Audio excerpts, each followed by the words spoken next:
Hello, hello. My name is Sel, and today we are going to watch Bricky's Every Single Warhammer 40k Faction Re-Explained video, Part 1.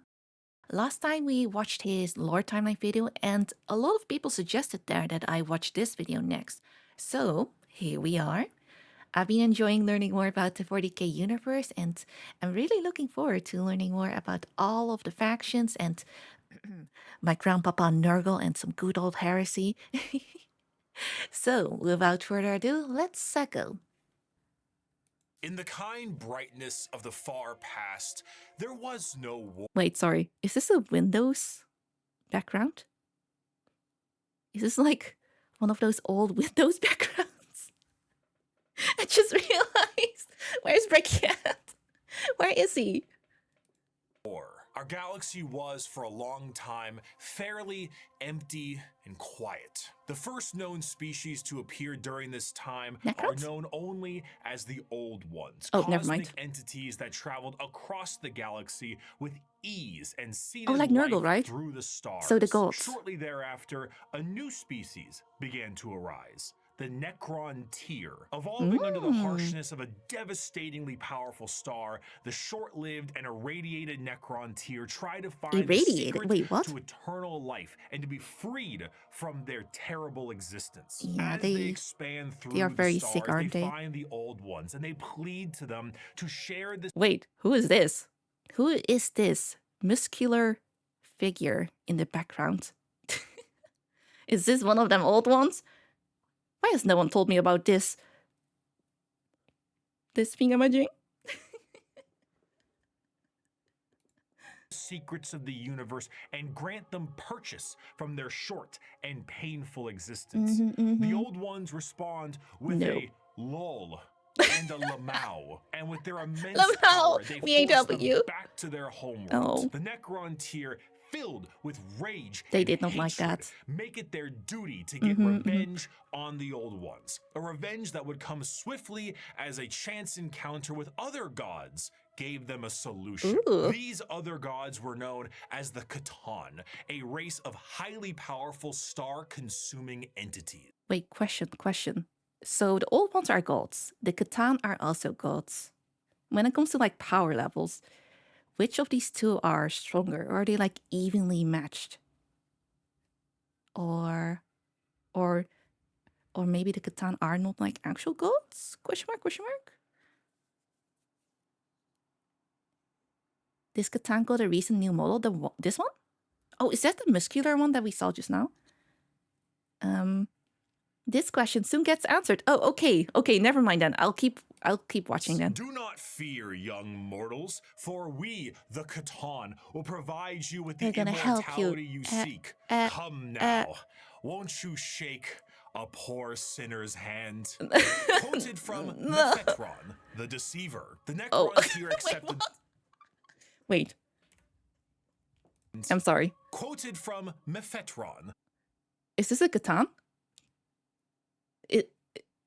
Is this the one that they made a deal with? Okay.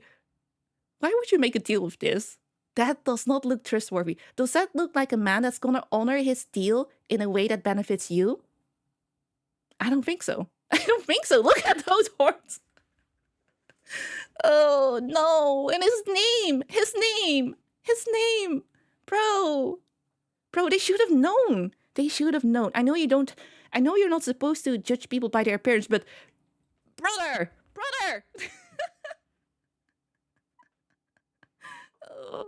Oh.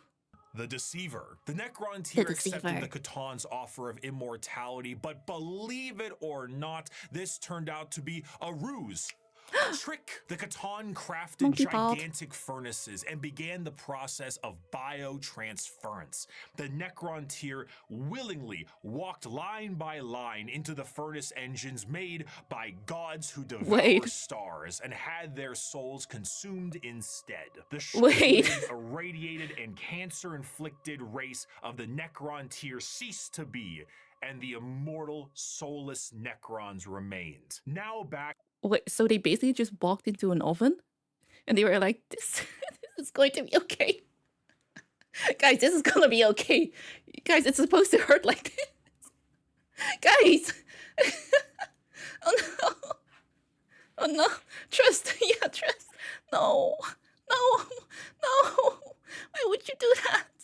By the immense power of the Catan, the Necrons rally against the Old Ones, and the bitter conflict in the stars at this time is known as the War in Heaven. Despite creating various races and entities to aid them in this battle, the Old Ones are overwhelmed and eradicated down to the last, due to the sheer power of the Catan fat off the souls of the Necron tier, and with an army of unthinkable robotic slaves at their behest. However, the Catan are greedy, spiteful gods. So greedy. When there was no that was their downfall. worth killing, they turn on each other. The What? Why? Then put their sights towards the Catan and lay waste to them, securing their freedom. The once subservient Necrons now control.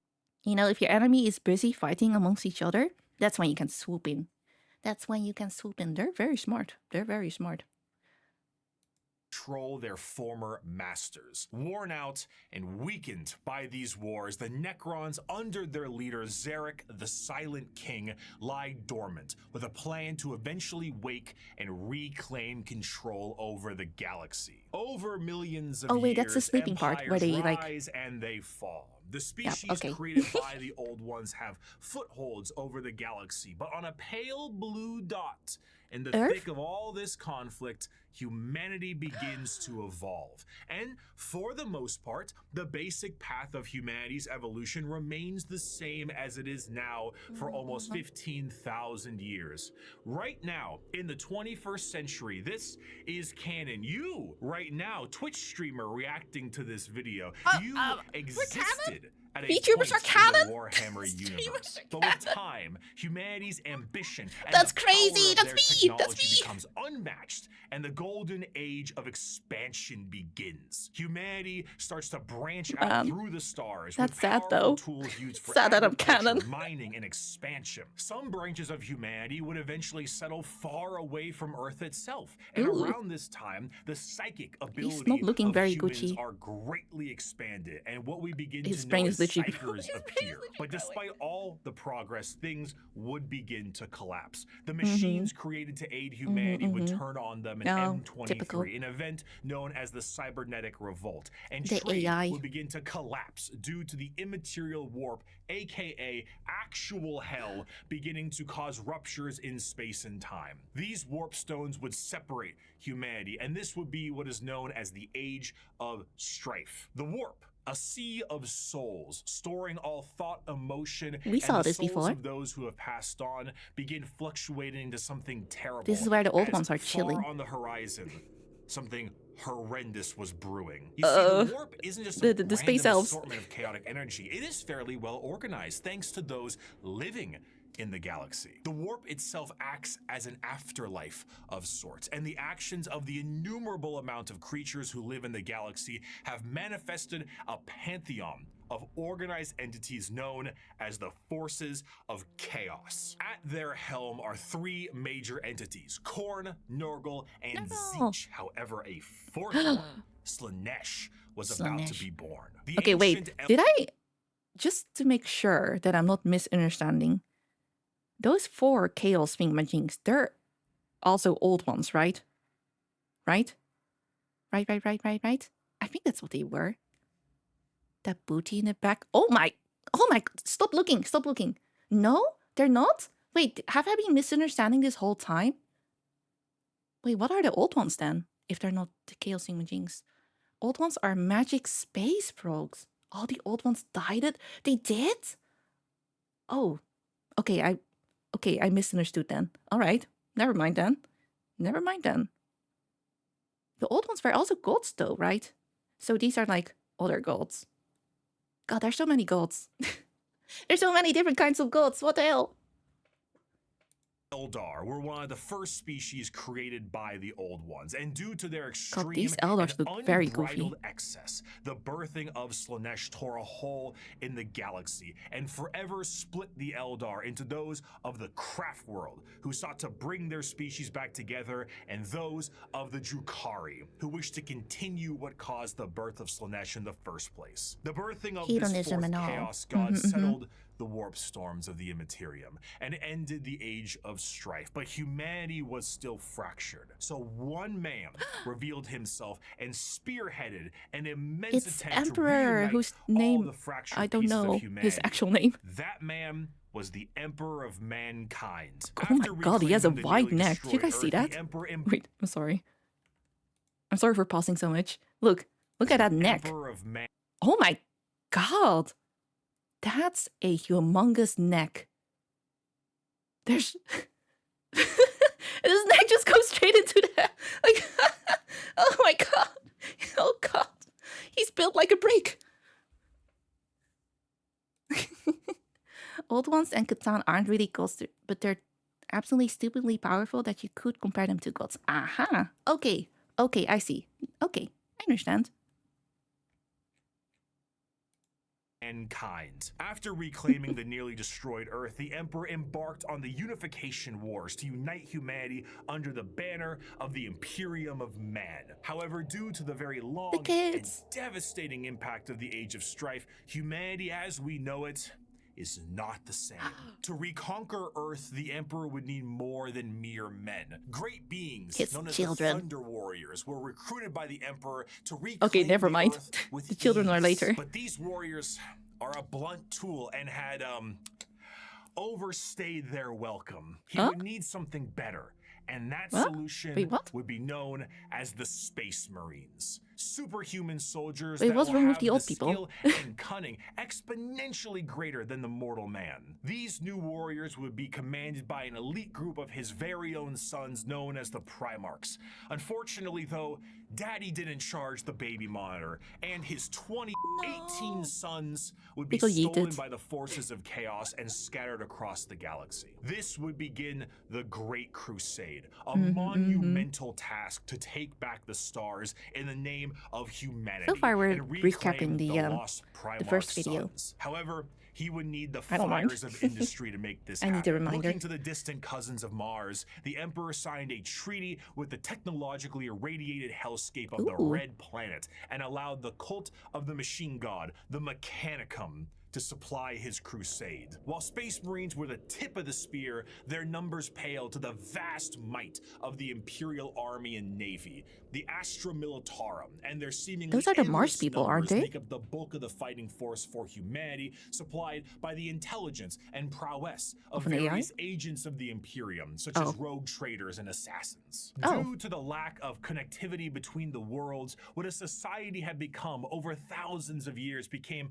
mysterious and varied. Tools once used for harvesting and agriculture now are being used as machines of war in the form of Imperial Knights. Some of these fractures of humanity would even be changed further and become unrecognizable to the average human, with differences in size, skin color, appendages, cat ears. Sometimes some would go so Where? Where are the cat ears? Where are the cat girls? I know they're canon. Somewhere on a random ass planet. Do they count as like humans though? No, right? Phalinids? Those are the ones. Where are they? We need them. So far to become their own galactic societies, like the miners of the Galactic Core and their immense supercomputers, forming the Leagues of Votan. After an incredible amount of effort and books, the lost sons of the Emperor would be reunited, and the Imperium of Man would be firmly established. This, however, would not last. Be it intentional or accidental, the Emperor would not reveal to his sons the true nature of the galaxy and the terrors of the warp. And this oversight would result in one of the most impactful wars in humanity's so that's how Horus... The favorite son of the Emperor, Horus, would fall to the powers of chaos and turn on his father. Oh my god. This betrayal, this backstabbing, this heresy, this Horus heresy would result in a split in the Imperium with devastating consequences. Half of the Emperor's loyal sons would fall to chaos and become the Chaos Space Marines. Oh my god. Wait, so those are the Chaos Space Marines? Alright. Okay, wait, question. Oops, I just went back in the video. Sorry. Question. Do you guys really think this whole thing could have been prevented if Daddy just had a talk with the kiddos about the bees and the warp. Somehow, I think that might not have helped too much. Maybe a little bit. Maybe less people would have fallen into chaos, but wasn't Horus already like kind of stinky though? Kind of like a little crazy, maybe? Maybe? It's not harder to fall to chaos when you don't know chaos exists. But, I mean, they kind of fell into chaos without it getting, like, explained to them, right? Or something like that.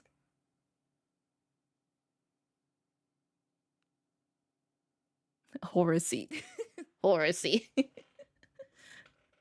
Horus got corrupted by another dude called Erebus? Oh. Is that like some chaos thingamajig?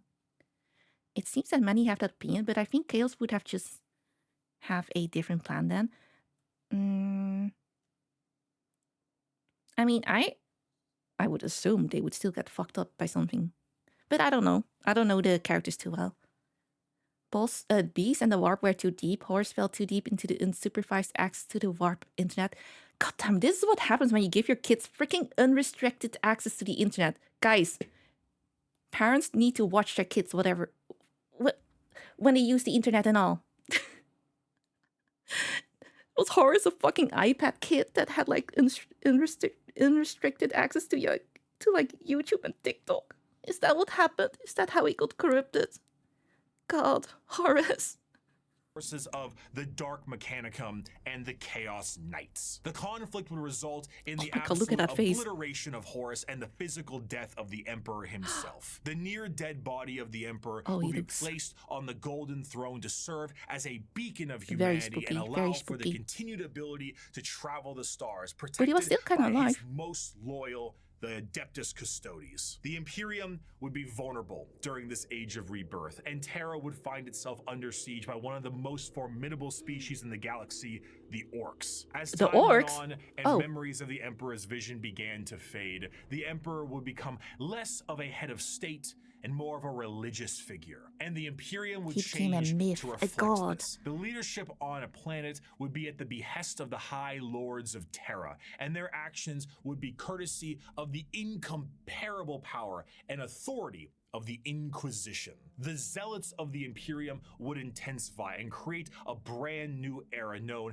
as the Age of Apostasy. And this ecclesiarchal command of the Imperium would end up with one of the strongest fighting forces of Terra, the Adeptus Sororitas. Over time, this age would come to pass. Are those the Battle Sisters or whatever? The 40th millennium of Warhammer 40,000. Dun dun dun dun dun dun dun dun. Title drop! Which, you guessed it, would come with its own form of problems. A primitive species once found during a recon mission would be able to evolve in relative secrecy for 6,000 years, becoming a highly advanced coalition of aliens known as the Tau Empire. And if the threats of the galaxy weren't bad enough... the Tau. You guys were like, those Tau thingamajigs are stinky. I hate playing against Tau players. Those are the Tau, right? The ones that are annoying to play against. Yeah. I remember, sort of. Space Smurf? Damn, you can't say that. What the fuck, man? The zoners. Oh, the zoners. I hate zoners. They're so annoying. That's you. Oh my god. There are threats from outside the galaxy. As a monster has begun to wrap its tendrils around the Milky Way, the Tyranids, monsters that serve as psychic hive mind and present tactics previously unseen in the Milky Way. Be it a direct assault with their monstrous bug-like presence, or they just want to eat, man. Gene stealer cults. The presence of yet another threat in the galaxy is proving to be overwhelming to the Imperium. In the 41st millennium, there is no peace among the stars. At any point, your life can and will be threatened by the Xenos races uncountable, or by the arch enemy of chaos within, or by the decroded terror that is the Imperium itself. It is to live in the cruelest and most bloody regime imaginable. Forget the power of technology and science, or the safety of promise and understanding. Life sucks, but it's cool. In the darkness of the far future, there is only war. Only Pinge. Every Warhammer 40k faction explained. Again. Part 1. Wow, that was a long intro. Alright, drumroll. Oh. A fantastic job once again, Mr. Kurz, the Night Haunter himself. Oh, didn't you love that, my faithful audience? Once again, we have another criminal over the course of 6 hours break every single bone in his body. Oh my God. That, once again, our glorious leader has brought the crime rate to 0%. Always brought to you here on the Strawman News. I'm your host, Bricky. Thank you once again for joining us. Our top stories for tonight. The weather forecast appears to be rainy with extra dark, so make sure you pack those extra batteries for your lamp packs. And of course, let's not forget the fantastic gang violence problem we're currently having. Oh, I'm sorry. There's no gang violence in here. Oh, right. It's gone. Yeah, we just kill everyone that is causing problems. Yeah. Well. So make sure your skin capes are nice and tight. Skin capes? Oh my God. Wait, There's no crime here. Oh, breaking news. Adamantium reserves have tripled? That sounds like a good thing. I'm sorry. Self-harm rates have gone down to 0%. Love yourself. Oh my God. The Night Haunter smiled? I don't know who that is, but it sounds good. No. This could only mean one thing. Life is great. It's the Strawman News great privilege to bring some color Wait, no, with it's the brand fucking new 3-part Gamer Subs drop exclusively on this here news network. Oh my God. That's right, your esteemed host Bricky, myself, is dropping a 3-part I was not expecting Gamer this. Subs release for pre-order available now and only for a couple of weeks. Not only does it include a completely brand new six-pack. Muscle reskin Mummy? of the They're sweet back. 6-pack Oh my God, look at one of that. the highest selling Oh my. flavors in the entirety of Gamer Subs, but it also comes with the first ever all over print Gamer Subs 32-ounce jug. And if that isn't enough for you, if the phenomenal drink holder is not enough for you, we have a desk mat to go along with it. A desk mat too? I'm sold. Of the brand new sweet 6-pack God, look at that woman. Here, we're Look still at that looking woman. at muscles beyond belief, but this time we're talking taste, we're talking Atlas, we're talking smooth. And if that wasn't enough, I, your co-host specifically, should you pre-order all 3 of these items, will personally hand sign a note for you thanking you for supporting this network. All of this you can receive cool. for 10% Probably pricey, off. but If nice. You go down in the description of this video and Wait, what click flavor the is it link, though? or go to gamersubs.com. I don't think they actually described the flavor. Code Bricky. Save Guys, 10% use code off Bricky with if you're code gonna Bricky. order Bring some color Gamer Subs. back into your life and increase production across the board for our glorious leader, the Night Haunter. Thank Trinkets you, for Gamer Subs, for sponsoring the Strawman the News. Emperor? And let's Question mark? move on to our next scheduled program. 5 years ago, I made Every Warhammer 40k faction explained. A passion project of mine for a universe that I enjoyed so much. Its main purpose was to be a Look at that camera difference. separation between the layman The who had only the ever quality seen difference, the I mean. big armored blue man situated neatly next to a Wetzel's Pretzels, and then the hardcore Warhammer lore nerd. That was just too wide, and there was nothing bridging these two together. Since 2020, Warhammer has exploded in popularity thanks to COVID, quality game updates, and a few excellent video games, and a couple miniseries. The sheer volume of people who have told me they have purchased miniatures due to that video alone makes me feel as if Games Workshop owes me commission. However, that video is incomplete. I was not a casual fan, but I was also not a hardcore lore junkie. In the 5 years since that video's release, multiple channels have now he sprouted is up, a and the hardcore lore junkie. to the obsessed has never been wider or easier to traverse. Even I, myself, have been a part of Adeptus Ridiculous, a podcast teaching lore in a much simpler and condensed form. Needless to say, I've learned a lot. Warhammer is so much more than just Spaceman shoots big gun. It has also grown substantially from its origins, being a Warhammer fantasy spin-off just in space. And drama. Now, It is a black library filled with immensely deep characters, difficult themes, and even some tear-jerking stories. It is a backdrop for 1,000,000 stories over 1,000,000 worlds, and I did not see its true depth in 2020. But now, I'd like to share what I've learned. We just had a brief summary of the world and each faction that takes place during it. And we did that because to truly understand each faction, we must understand what makes them the way they are. Yes. And to do so, we need to begin in chronological order, discussing their origins, their culture, their powers, and of course, what makes them oh so grimdark. So let's begin with the group that started it all and sing praise to the infinite empire. The Necrons. All right. As mentioned before, the Necron tier were the original form of the Necrons, an alien race far away from us that lived short, painful lives due to the irradiation of their star. Normally, this would manifest as like a sort of cancer, a space cancer of sorts. The Necrons are very much inspired by the ancient Egyptian aesthetic, but unlike the windswept dunes commonly associated with it, the irradiated hellscape the Necron tier endured was far from picturesque. This also translates into their hierarchy. They are a race of nobles and peasants. Most of the peasants would often live for their very short amount of time, only a couple of decades, while the nobles tended to have better care and would live a little bit longer, but still far less than the average lifespan of a human, maybe even 4 decades? today in the 21st century. The leader of the Necrons was Zarek, the Silent King. He was the one who took the deal with the Catan and the Deceiver. Of course, he wasn't aware of the fact that they were known as the Deceiver at the time,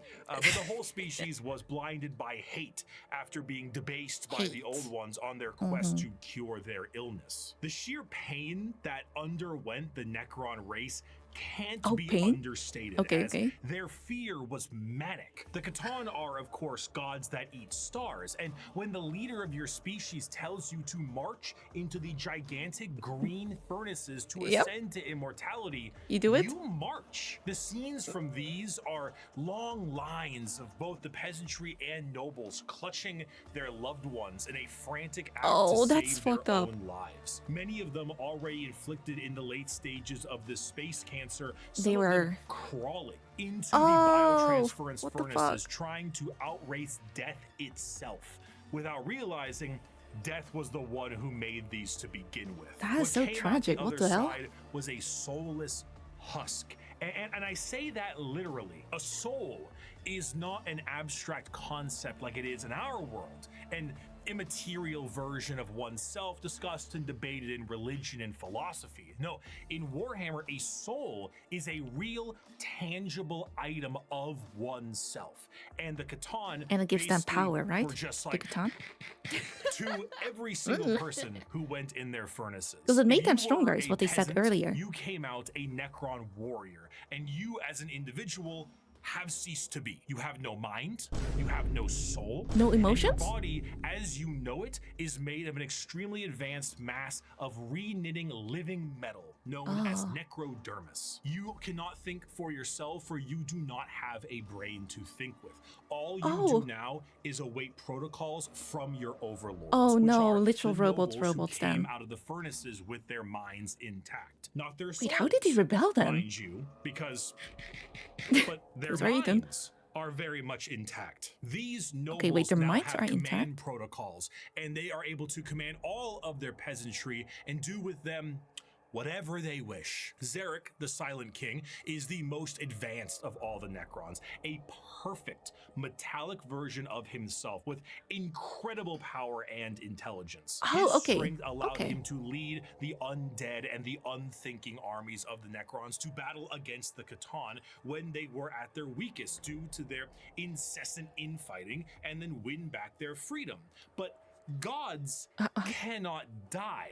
They can. So they imprison them, turn them into batteries, into thousands of pieces, and each shard of their god was trapped in a stasis vault and mind controlled to do the bidding of the Necrons they once they even mind control them? The biggest challenge they face now are actually the upstarts of the galaxy. Oh my God, The look at that. Eldar and the Orcs were quite prominent, and as you can imagine, a galactic war really takes its toll on the joints, or I guess the servos. It was in their best interest to wait out the galactic rise of the other races and come back at a more opportune time. So they went into stasis via these massive tomb complexes hidden beneath various like worlds, pyramids and biding all. their time Okay, until it was okay, once again their opportunity to rule the galaxy. Zarek, the Silent King, as penance for his failure to his people, exiled himself into the darkness between stars for the next 60 million years with his perfect memory, a constant reminder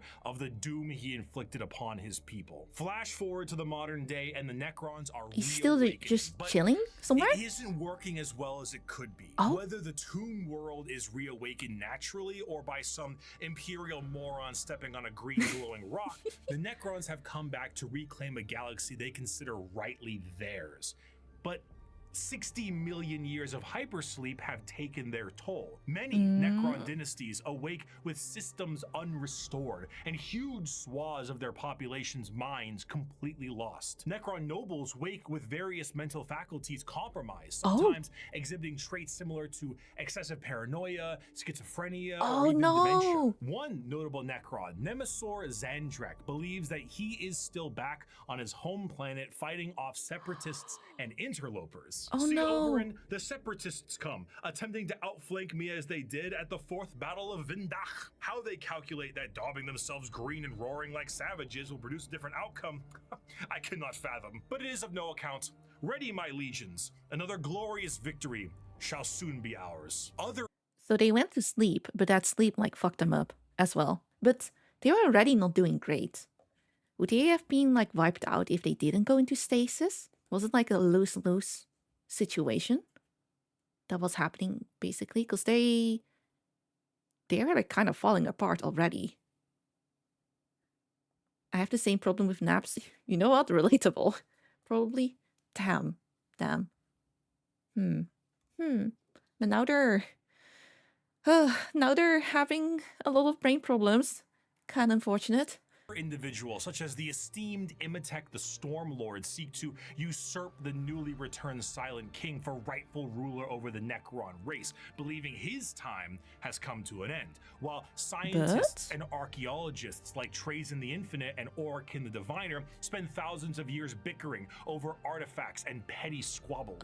Truly, the Necrons are a faction of unthinkable, unimaginable power, held back entirely by their own hubris and 60 million years of stasis. It is a species that does not know of time, only of the ravages brought by it. A pharaoh of a dynasty may just be as frightened to awake completely mad as they are to be assassinated while they sleep. Thousands of years pass in an instant. There is a play, like an opera play, a retelling of the war in heaven in the Necron culture that takes 40 years to witness. Because what?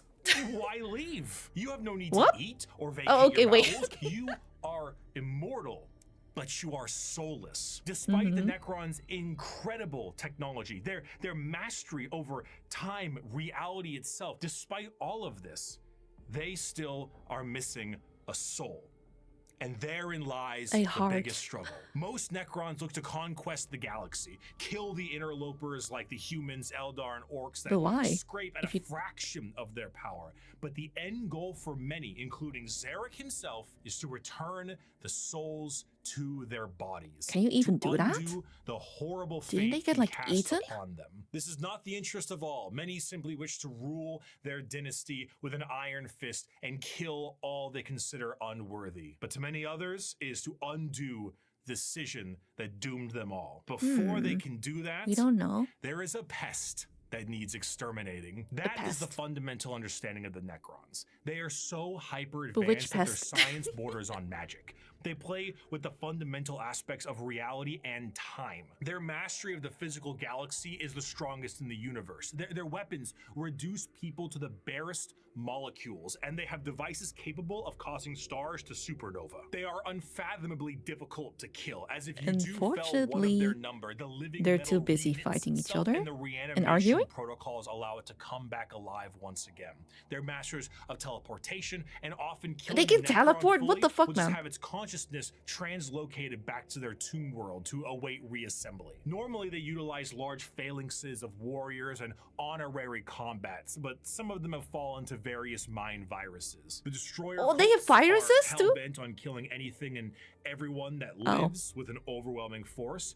And then there's the flayed ones. Necrons cursed with I have no mouth and I must scream, a panic attack virus. Oh god. The last laugh of Landogo, the Flayer Catan. Slowly losing their minds, they strip apart their foes and adorn their bodies with the skin of their enemies, trying to better return to their old feelings of flesh and blood. The Necrons are a degraded version of their mighty empire and still one of the biggest threats in the galaxy. The only thing keeping them at bay currently is their awakening sickness and their infighting with no care to the timeline. But they are coming. And slowly, they plan to rid this galaxy of the vermin that inhabit it. Just get rid of everyone else and then we can find our souls. Mortality when the species you sprang from had barely left the slime pools it spawned in. Our wars burned reality. Yeah, if only they actually worked together. The ground you tread I'm sure they would have been way more successful if they did that. The war in heaven was a catastrophic time for the galaxy, and as stated in the above quote, burned reality. Of course, souls exist in Warhammer, and in the case of the Necron tier, they were consumed by the star gods. This begs the question, however, if you were to pass on, expire, as one might put it, where would your soul go? The answer to this is the warp. In Warhammer, a soul is real. And so is hell. The afterlife, the Empyrean, the sea of souls. Isn't it kind of fucked up that your soul goes to hell? These names refer to the dimension parallel to our own, known as the warp. Now, the warp is not like our reality. It does not follow the classic normalcy of time and space. It is defined as the Sea of Souls, and it acts like this in a more literal way than you can realize. To imagine the warp is to imagine the sea itself. Hell is real, and you can surf on it. It has okay. Damn. Wait, can we go on a holiday to hell? Where you go and how bad the weather is. As the immaterium is a reflection of our reality and of our souls, all thoughts, all emotions, all feeling that goes with a soul is passed on into the warp. If an entire planet decides it's going to engage in a blood-fueled rampage of murder and gore, then the warp around that planet will be affected in a similar manner. It's not something that you can see. It is a parallel, not perpendicular dimension. But it is changing. To expose oneself to the warp for any period of time invites... Okay, wait. Is there maybe like a place where all the happy souls gather around? Maybe there's like a couple places that are like relatively normal to live in the warp. Maybe you could go there. If you're a super good psyker, you can probably absolutely go on a holiday. Well, damn. Maybe if we just get a tour guide, a psyker tour guide, we can go. Certain death outside of the most iron-willed of individuals, and to stare into it will drive one mad. Much like the open seas, things dwell in the warp. Whether these beings were always there, is that a train? No, it's a ship, a spaceship. Of course. We can only speculate at. At a time, you could say it was more calm, but a certain faction's galactic war in heaven didn't do it any favors. Oopsie. Now the warp is turbulent, and its realms belong to a pantheon of gods known simply as Chaos. Chaos. And then the Eldar stuff happened. The forces of chaos are beings that serve directly under their patron deity.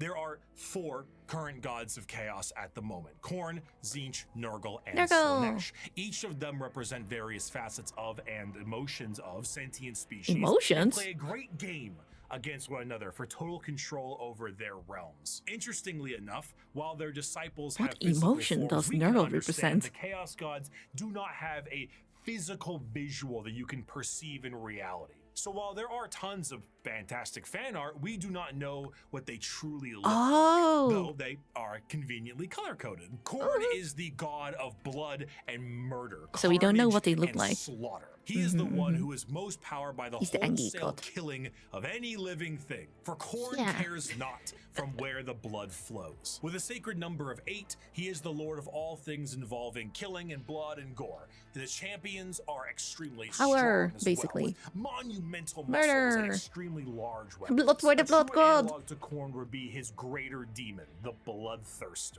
an enormous muscle-bound flying Alright, devil appropriate with name. an axe so large it splits tanks. Look, it in has a single little swing. skull They there. move into battle with armor of brass adorned by the skulls of their foes and pools of freshly spilt blood. Oh my, This there's may like appear one to be puny human quite fighting it. frightening, of course, demonic, one might say. Oh, But in demonic. the world of chaos, all emotions feed one of these gods in one way or another. If you were to define Khorne with single words, you would use blood, Angry. carnage, murder, skulls. But you'd be missing out on important ones like strength, honor, prowess, courage, and skill. Khorne is not just about the wholesale slaughter of people. So no He Angie? is about the honor and power of martial combat. The true strength there is in besting someone in physical strength and skill. Of course, So the meaty a people murderer go there. would be someone who would feed Khorne, but a soldier could feed Khorne. A martial Big artist Angie, but or big professional honor. fighter could feed Khorne. A warrior,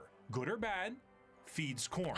A diplomat does not. A premier soldier does. A GoFundMe does not. This is what leads many mortals down the path of Khorne. But can a gamer also that bring him enough feed him? skulls. And in a world this destructive, there are many ways to reap a high tally for him. Prepare the Drake Claws and unchain the Mad Ones. Glorious battle fighting, awaits us today. Arenas, For the world yo, below has refused to Colosseums, surrender. yo. Let us descend upon them with fury and rage, giving no Or that. quarter and That also sparing works. only those warriors who fight well enough to earn a place amongst us.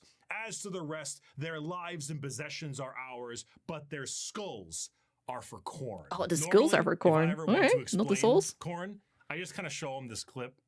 I'd never stab you in the back, Shepard. Warriors like you and me, straight to the face. No backstabbing. But this one will backstab you. This one will. And mischief, the changer of ways, the great conspirator and the architect he's so- of fate. With a sacred number so of freaky 9, looking. Tzeentch is truly the god of change in all of its forms, but there is an obvious undercurrent of mischief and cunning. Tzeentch is such a liar that his pants have gone thermonuclear. Oh, what? His favorite pastime is asking questions that have no answers while simultaneously making up answers on the spot to a question he didn't ask. Have you ever had a dream Oh, he's literally a kid. that you had God. you could you do you wi- you Yeah, want yeah, you yeah. you could do so you do you want him to do you so much you could do anything?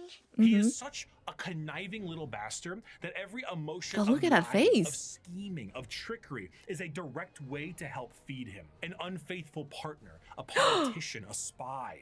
All of these diplomats people are feed useful Tzeentch for in him. one way or another, and it doesn't matter if the intentions are good. Acceptance does not feed Tzeentch. Change does. Tzeentch doesn't care about your facts. He only wants opinions. Because he represents change, he also Wait, represents I think hope, gamers could though. work for Schemes are him. always I think bad, gamers would feed and him. even the hope to make a better tomorrow Take a look, fans. is the change he seeks. Because he is the architect of fate and the mastery of sorcery, his presence is purely unknowable. Every depiction of a Tzeentchian demon contains more eyes than are necessary and more mouths than I know what to do with. It is a biblically accurate angel if the angel gaslit you into thinking birds are government drones. But are they? The creatures Are they? at his disposal adorn themselves with the knowledge of sorceries and the Oh my God, look at unknown, that. all to provide a mind-crushing experience. that Fighting a demons bird? from outside of our reality is difficult enough, but Wait, are they all bird-esque? Does Tzeentch have like a bird theme going on? Cause look, this is kind of parrot ish. Fighting demons. They have feathers. Purposely Mostly. attempting to trick you is a That's whole cool. new thing entirely. And Yeah, that's a before whole ass we even bird. get started on the gigantic bird of sorcery you're going to need to face. Do not ask which creature screams in the night. Do not question who waits for you in the shadow. It is Tzeentch my likes cry birds? that wakes you in the night, and my body Why? that crouches in the shadow. I am Tzeentch, and you are the puppet that dances to my tune. Third of the Chaos Gods Nurgle! is the one This is of mine. acceptance This is of my god. rot and pestilence, This is the Grandpapa. grandfather himself, Papa Nurgle. Nurgle is the Ayy! exact opposite of Tzeentch. Where Tzeentch believes Grandpapa. in change and hope for a future, Nurgle believes in stagnation and the end of everything. He's just At chilling. one point or another, Sitting back, we will all decay. sleeping. We will all Mhm. rot, and we will all end.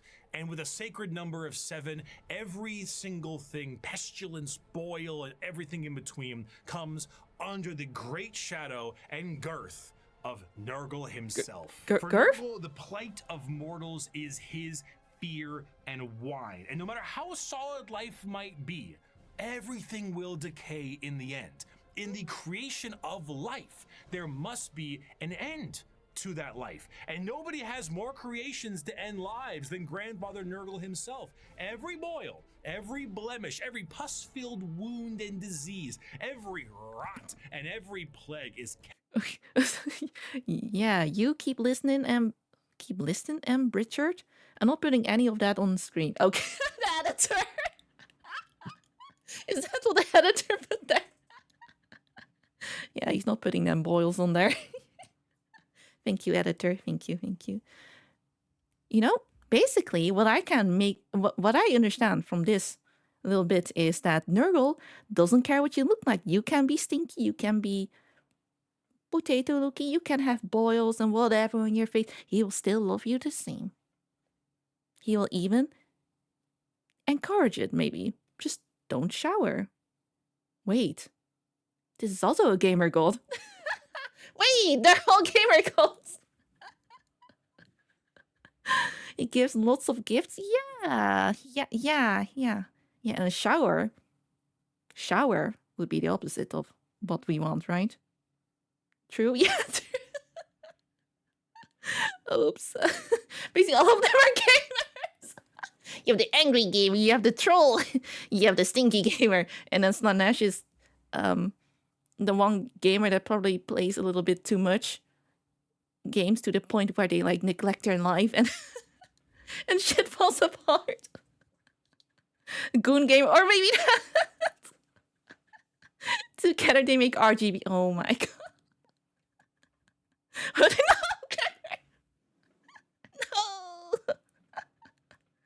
Oh god, the Gooner gamer. Kept and concocted by Nurgle. This, humorously, keeps Nurgle as a jovial god. He is full of life and laughter. And by creating as many diseases how as could he you hate possibly him? can, he shares that joy with mortals. Yeah. His envoy is the great unclean one. And look at how happy he is. He's so happy. Guys, we could be like that too. A lot of him to love. Just embrace Nurgle. Fear of death in general is feeding Nurgle. All disease makes him stronger, but to pray for salvation for a wounded loved one is to feed Nurgle. Oh, really? An inevitable fear. Oh yeah, fear, that because one fear. day you will rot and decay is what gives him strength. Yep. The Peloton Yep. won't feed Nurgle. Licking the doorknob on a public bathroom certainly does. However, should you embrace your grandfather's gifts, you may find an end to your pain. Maybe. All mortal followers of the Chaos Gods found themselves there in one way or another. I love them. Either the direct worship or the slow corrupting of their souls. But those that take Nurgle's gifts and embrace the decay of their bodies may end up being chosen among his few as a faithful servant. In Can I be doing one? so, you will be free of the pain caused by Nurgle's ailments, and you may even find yourself just as jovial and happy Oh my as god. he is. You're telling me I can finally be happy. You're telling me the answer to my depression all this time was embrace Nurgle. Nurgle, save me. Nurgle, save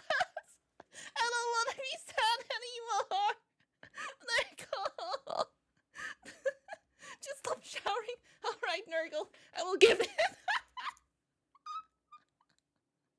Oh god. Miracle, I just want to be happy. Maybe. His enemies shall wither and die. His allies shall wither and die. Everyone will wither and die. All within it shall wither and die. And when the great corruption has settled over the land and permeated the very foundations of reality itself, then shall the Lord of all rise from the rot and ruin, spread his arms wide to reclaim all of his dutiful children. Those were the three major chaos gods for a very long time, emboldened by war and death on a galactic scale, ever present, but now fact on the suffering of a galaxy. One race, for a while, the was Eldar. able to elude the pull of chaos. Oh, the stinky Eldar. Of psychically attuned aliens whose master over the physical world was so strong that chaos could not glean from them the morsels of power they once had. Or so they couldn't. Not for a long while. 60 million years ago, in an attempt to combat the Necrons at Catan, the old ones made a new species. Wait, they look like bananas! What are these? What are these things? They look like freaking bananas! Like minions! They're minion colored! They're minion coded. What are these? Are these Eldar? Are these Eldar? With innate power in the warp and the ability to harness it with a mastery that was unseen. They are the Eldar. A mastery so powerful, the Necrons retreated. God, they all look like bananas. Why? It was no longer a galaxy to be ruled by them, but instead begin the age of the dun dun dun dun Eldar. The Eldar are a race of pointed here's the Kafka-looking ones again. Attuned to the warp. If we're being meta here, these are space elves, and these elves so happy. ruled the galaxy in the time the Necrons went to sleep and humanity began to rise. The Eldar's empire and then they messed up everything galaxy-wide and lasted for longer than any other galactic power that we know of. Their understanding of all things was exceptional. With every single one of them being psychers, they had the ability to master the warp and use it to their advantage. See, being a psyker is basically like being a wizard, or I guess in this case it's more of a sorcerer, since you are born with the gifts as opposed to learning them. In order to utilize your psychic abilities, however, you must then reach into the other dimension, into the warp, into hell, for that power. So if you were to say, hell did not like that. Fireball, your mind would reach into the warp, gather the strength to rewrite reality, to then cast Fireball. Now, you might think to yourself, doesn't that mean if you are opening up a power to the warp, you may That's not good for your mind, is it? To yourself because of all the horrible things we was talking about in the warp? Yes. Yeah. However, in Warhammer 40k, willpower is a real, tangible thing. In the sense that in its own right, it can be weaponized. Being strong of will means being strong of soul. And being strong of soul means you can resist the pull of the warp that much more. A more inexperienced psyker opens up a hole into the warp that is large. And that hole widens to get more power, allowing evil things to get in. A powerful psyker is able to open a very small hole. So then like stinky monsters or whatever go through the hole? With less risk. The Eldar are master because I remember them seeing like psychers means call upon the warp. monsters and over millions of years they have perfected it so much so that they can weave structures out of it. In some species in the galaxy, they utilize the warp itself for interstellar travel. The Eldar ain't having any of that noise. They use the fancy alternative mode of travel imaging that is substantially safer than the old ones created called the webway. What about dying? Nah, we don't do that here. With that, nah, we no longer age. And if we do, we just be reborn like that. Food, water, materials, we make things out of distilled warp essence itself. We even their bodies and all. Reality into cathedrals to dine in. What truly could the Eldari Empire possibly fear? Nothing. Themselves. Backstabbing. Oh my god. The Eldari Empire's biggest fear was themselves. With a society so perfect, they wanted for naught. And this led them down dark and dangerous paths. When the base functions of society are no longer a They go problem for you, you bored. tend to Have nothing to do. experiment. Perhaps Oh, the or medium that, rare yeah. steak on your plate would be better if it was elf meat. I'm not saying we should make cannibalism legal, but like, what's the issue with a little taste? Violent sports is I'm getting like Rimworld flashbacks because I play Rimworld in a very specific way. And I know everyone will judge me for it. What's wrong with eating some of the meat that is readily available everywhere, guys? Hey, it's not my fault they decide to attack me. I'm not gonna waste the meat. But how come we don't do sports to the death? I mean, I'm just saying, like, if both participants are willing and clear about it, Then like, what's what wrong really is with the it? problem there, you know? Art is in the eye of the viewer, and what is considered art is completely up to the concept of one's own interest. A canvas adorned with the blood of a man wronged is truly the visual poetry that our beautiful. society needs. Damn. Hedonism. With a slow and consistent hedonism, the Eldar slid backwards into debauchery of the sort I cannot discuss on this YouTube video. Okay. Murder on stage, delicacies and drugs distilled Yeah. from one another, the trade of slaves and concubines, and much worse. The Eldar physiology has It's their Capcom emotions again. heightened, and they can feel more than a human does. So while it can provide lows of pure despair, it can also provide greater highs than you have ever known. And swinging between the two of them was the Eldar game. The Warp took notice of this heavily, and it began to react. On a galactic They got scale, the debauchery and influenced the by them. hedonism of the Eldar race caused levels of warp storm so pronounced and so volatile that it cut off interstellar travel for all those who used it. Oopsie. Communications between planets Well, luckily was they don't removed, use it. and a They use nightmarish the era weaponry. of old night began. This continued for thousands of years. Debauchery hundreds of thousands in of space. years. The Eldar Hell. all but removed from the problems being caused as they entered heights of Oh, they more don't care. and more It's not their ecstasy. problem. They needed more and more and more. Nothing was ever enough. More murder, more torture. It's art, it's delicacies, it's life. This And then- silence offends Slanesh. Ba-bam. Wait, The older Chaos Code. Oh god. Slanesh, the prince of Oh my pleasure, god, look at that. she who thirsts, the god of unspeakable excess, is our fourth chaos god with the sacred number of 6 adorning their title. Slanesh is a bit of a tricky one, because with our other 3 chaos gods, there was a certain understanding of human emotions and desires, but for Slanesh, that desire is how they get their power. The words to be used would be decadence, pleasure, perfection, Hedonism. passion, excess, and many others. The pursuit of more. The want to do more, experience more, become more. That's what gives Slanesh their More, gifts. more, more. A lot of people believe that Slanesh is something that originates with sex. Specifically, and it makes sense why they assume that. The visuals of Slanesh patrons are all very lithe and sexual, but they are also intentionally androgynous to appear attractive to a variety of intrigues.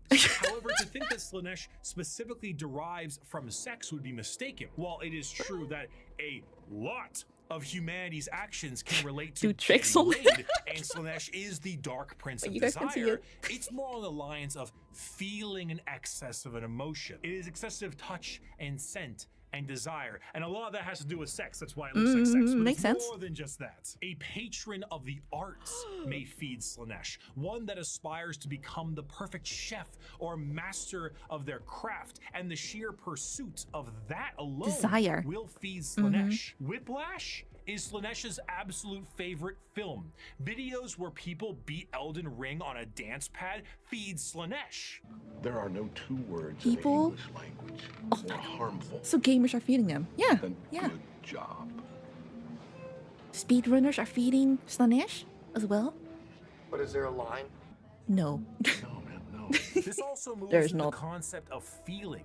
Sensation is a majorly Slanesh-coded thing. It might start off feeling good, but then you get to play around a little bit, you know? You play with a little bit of pain, light pain, might not be enough, so you might want maybe a little bit more? Or inflicting the pain. Maybe we could combine be that your with like jam. some other Music can thing we increase knew? to volumes that may hurt your ears, and even Oh. then that might not be enough. More.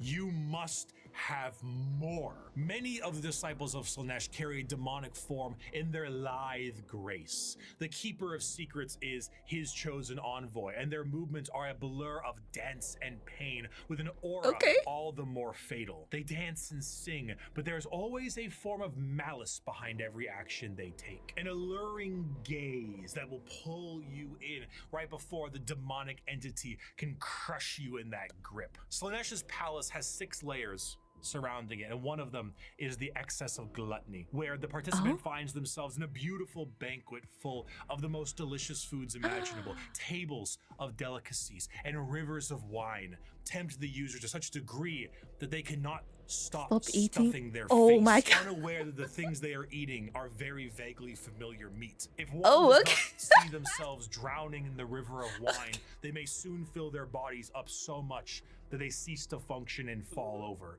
becoming part of the banquet themselves. Oh my. That is one of the 6 layers of Slaanesh's palace. Thanks, This Peter. was the ecstasy that the Eldar civilization indulged in Oh, for millennia, God. and did so at a monumental scale that they Don't go created there, a Chad. god Please from it. don't. Find pleasure in every moment. Indulge in every whim. Let lesser races feel the burden of their crude lives. We are beyond such concerns or worries. Every power is ours to use. Every sensation ours to experience. We are truly masters of the galaxy, and all others exist only to They feel too satisfy much. our Basically, they feel too much, curiosities. guys. We have earned our position of power. Let us forever taste the fruits of such achievement. Time itself is ours to command. We are eternal. Their feelings. Dude.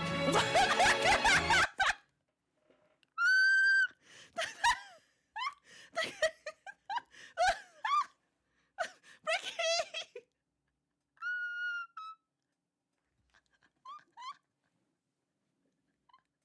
No. The hell? No. Oh, okay. I was not expecting that. No. Ooh. Okay, stop laughing. Blah, blah, blah, blah. Okay.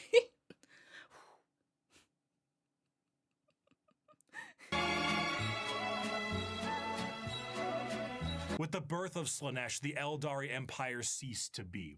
A catastrophic event so horrible that the warp ripped a hole permanently You're still there, in our right? The reality. Eldar. A fissure forever known as the Eye of Terror. With the Ooh. sudden inhalation of this god's largest breath, the Eldari souls are a currency to be now collected by she who thirsts. Trillions of Eldar died in an instant. Ba-bum. Slaanesh gorging on their souls to satisfy his palate. 99.9% of their entire species died, and the rest are doomed to a fate worse than death. For Slaanesh now stakes a claim on each and every Eldar soul. From the Yeah, moment so when they pass die, on, an they go to eternity Slaanesh, of right? torment awaits them. Yerp, The yerp, remaining yerp, yerp. Eldar devote their entire lives to stopping this eventuality. Their dying race so devoted to saving themselves from the Dark Prince, and in doing so, have found very creative ways. The what? Oh, the craft world. I was like, what the hell? Craft world Eldar.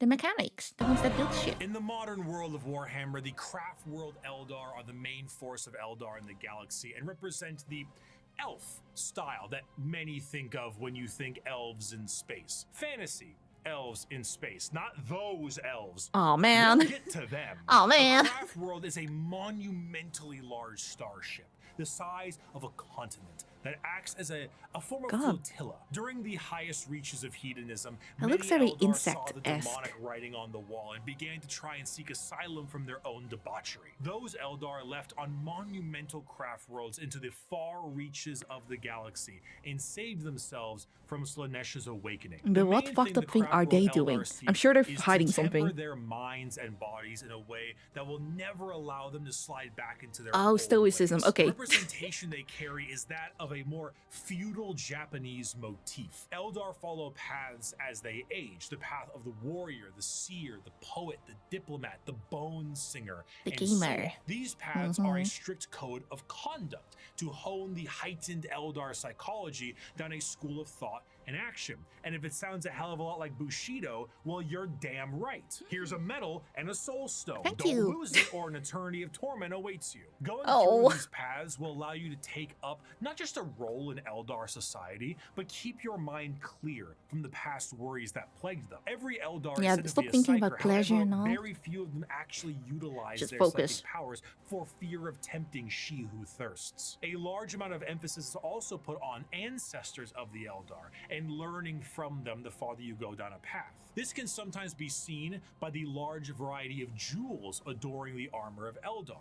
Those are called soul stones, the biggest middle finger to Slaanesh they can think of. See, when an Eldar dies, With the souls these in a thing? stones act as a backup, and instead of their souls going to Slaanesh, they are then trapped and stored in this little stone. So when the Oh. Eldar say they commune with their ancestors, they mean so very literally, as the spirit and soul of generations before them are stored here. Often, Can they larger take that soul structures out? may contain vast amounts of soul stones, such as the Infinity Circuit in the craft world itself, allowing the souls of the dead to help power their enormous starship. Ooh. The young do not desire the discipline of the path, but rather their curiosity drives them to try every fruit from the tree. Thus, it is that so many take the path of wandering or the path of damnation in their first years of adulthood. And so, the great tragedy of our kind is played out again and again as the number of our people shrink from generation to generation. Oh, so they went into These hedonism paths, and when shit. completed, Okay. allow an Eldar to move to the next one, Or- then the oh. next one. However, since this is the grim darkness of the world, many of these paths rely on combat. The Eldar actually had gods at one point. Cain, Vol, Isha, Azaryan, and What is so that? on. Is that a These jar? gods are aspects of the Eldar pantheon, and while many were killed in Slaanesh's creation, their teachings live on. For some, the strongest devotion to the Eldar gods is to join the Aspect Warriors and embody the wrath of Cain, their god of war. While guardians of the Eldar craft worlds are more akin to a trained militia, the Aspect Warriors embody a particular variant of the path. Each are led by a Phoenix Lord, a name Ooh. passed down Wait, that through looks sick. generations and embodying the souls of prior Phoenix Lords with each new one. Damn. The Howling Banshees, led by Jane Zar, Fugan and his Fire Dragons, Baharoth and his Swooping Hawks, or Malgan Ra and his Dark Reapers. Oh, that does not look Each like an elf aspect anymore. shrine carries with it the Eldar way of war.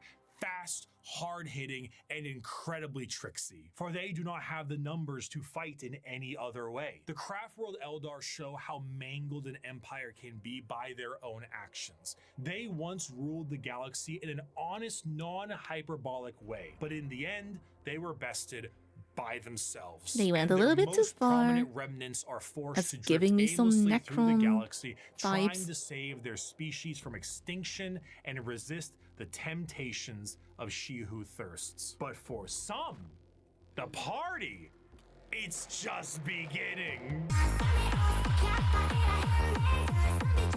Deep within the webway is the city of Kamara. This dark Yeah, city boy. once existed as a port in the webway that allowed for ease of transport for the Eldar between its various domains. The significance of this city meant that it needed to be a bit more of a neutral territory outside of the jurisdiction of general Eldar law. But is and it actually therefore, neutral? It was allowed to self-govern. This did not go well. The Dark City became the hideaway for all manner of sin. The Eldar race slipped into debauchery on a galactic scale that it birthed a god, and this was the city you went to when that wasn't enough for you. Oh the god, okay. Being so deep within the webway was that it exists as a blind spot to the horrors of the warp. So while the rest of the Eldar fled the downfall of their species, Kamara kept partying. When Slanesh was birthed, they were saved the worst of it, thanks to them being nice and neatly tucked away inside the webway. But only somewhat. The Dark Prince did not have a grip around their soul, but the tiniest pinky finger, and they were still pulling. But due to their excess hedonism, they found a solution to this problem. They're like they satisfying others, the thingamajig? They could temporarily rejuvenate their souls and continue to cheat their inevitable death by placating the Prince of Pleasure. And if they kept this up on the regular, so they could effectively become immortal. Thus, the Drukhari were born. Unlike the more stoic elves you see in works of fiction, the Drukhari themselves exist as a sort of analog of the more grim and fiendish elves you find in Norse and European mythology. The Drukhari are soul vampires, but the more basic means to feed are hardly enough to keep them going. This desire to feed is known as the thirst, and to quench it effectively, they have mastered the art of biotechnology and dark sciences to really juice themselves up on the crispy soul sprite from the vending machine called the Galaxy. The majority of Drukhari act as pirates and raiders and slavers. They go into our physical reality and drag people back to Kamara to commit atrocities that go beyond any imaginative torture a human can think of. So they just yoink. They go out of the thingamajig? To accomplish this in a more organized and extremely brutal way. The Cabals act as the main warriors. That's terrifying. Led by their archons. Witches and succubi act as entertainment for Kamara in gladiatorial arenas, and the flesh-crafting homunculus keep the Drukhari alive and discover ever increasingly more painful ways to torment their ever increasingly large supply of slaves they are brought. The Dark Eldar see the other inhabitants of the galaxy as little more than cattle. Livestock that can be brought to bay or slaughtered at any time. They really do be like vampires. Oh my however, god, I didn't know they were like that. And muscle, but the anguish Alright, does it work if they like the Dark Eldar do indeed fuck up each other instead of like other humans? And most sustaining of all, would that also placate the thingamajig? They wring out of their captives. The truth of the matter is that Drukhari sustain themselves on the suffering of others, not just morally, but physically. Kamara is a city rife with backstabbing schemes and murder. It is the worst back alleys of the worst ghettos at the best of times. Nothing is more horrifying to a Drukhari than death, for death will see them in the talons of Slanesh for an eternity of torment. So they do everything they can to stop this. The homunculi don't want eternal torment, guys. Members from pieces of flesh as bargaining chips. The succubi create grisly gladiatorial spectacles that literally rejuvenate the audience members as captives are murdered for sport. To be captured by the Drukhari is one of, you don't want if that. not the worst fate imaginable in the world of Warhammer 40k. In a universe built on war crimes, they are the most debased war crimers of all time. To be tortured and sacrificed in the gladiatorial arenas is a blessing, for you have escaped the fate of being in the flesh smiths control group, or being turned into a living and breathing piece of furniture for Archon's clothes. In a cruel twist of fate, a newly born Drukhari does not arrive into this world loving torture. It is something they must grow to love. Grow to appreciate they have no the choice. suffering of other beings in order to survive in the world they have been brought into. If they succeed, being they a chair become doesn't some of sound the so worst bad. monsters in the known galaxy. A dark You don't want that, reflection Waker. to the You don't want craft that. worlders, and a taste of what Eldar society was like before the fall. If they do not succeed, they must find purchase elsewhere. Often those will join smaller parts of Eldar society like the Exodites or the Harlequins. Exodites believe in a pre-industrial variant of their society, often retreating to more lush worlds to ride dinosaurs and live off the land. That sounds nice. Style that I would normally laugh at if they weren't riding dinosaurs like ballers. The Harlequin dancing troupe are a subsect of Eldar that are more than just a little strange. A carnival of dancing jesters that serve the Eldar laughing god of Kegarak. They arrive never when expected and leave just as quickly. Blurs of light carry their footsteps as they dance their foes into a grave. Combat is just as much of a joke as it is a play on bloody murder. They travel and aid many other Eldar and sometimes even humanity for reasons we can never understand. Perhaps for the funny, we would have, were they not stripped of their army book and folded into the Eldari Codex. So I suppose it'll have to stay a mystery, or maybe it was one of Kegarak's master plans to get back at She Who Thirsts and save their species. Maybe it's like some 5D chess thing. Oh, okay, never mind. Perhaps it was all a sick and practical joke to Kegarak, and he would just find it very funny to watch me fumble the discussion of one human on a tiny blue planet. That would be kind of funny. The galaxy. Oh, speaking of. Dun, dun, dun, dun. Humans, Space Marines. Before the fall of the Eldar, Earth, or Terra, as it's called, was in ruin. One man who looks to put the pieces back together. Where did he come from? We don't know. Who knows? Some say he was the result of early shamans. Some say he is the final old one who escaped their species' genocide. So and not a human? That are smartest know the answer is it doesn't matter. It doesn't matter. He revealed himself as the Emperor of Mankind, and he was tasked with the most monumental upheaval of humanity possible. The Eldari's warp fluctuations had turned the golden age of humanity. Wait, so is he... We don't know if he is actually human? He's a human, but a superhuman. Or is he? Or is he? We don't know. We don't know, but we don't care. We don't care because he is very cool.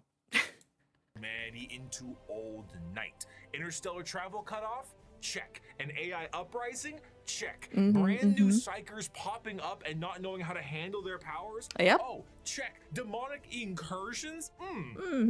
Check. Thousands of years this occurred, and now the Emperor of Mankind showed himself to put the pieces back together. Unifying Terra under his rule, the Emperor founded the Imperium of Man and ruled it with an iron fist. He was the supreme leader and nothing could stand against him. He helped humanity, sort of. Mankind from the yoke of its former failures, and he knew he would be the best leader they could have because he was right. AI he was banned. strong. Religion banned. You did as the Emperor told you, or his Thunder Warriors would put you in your Or you place. get banned. That place often being a grave. Now, Terra was thriving, but humanity needed to reclaim its long-lost brethren scattered across the stars.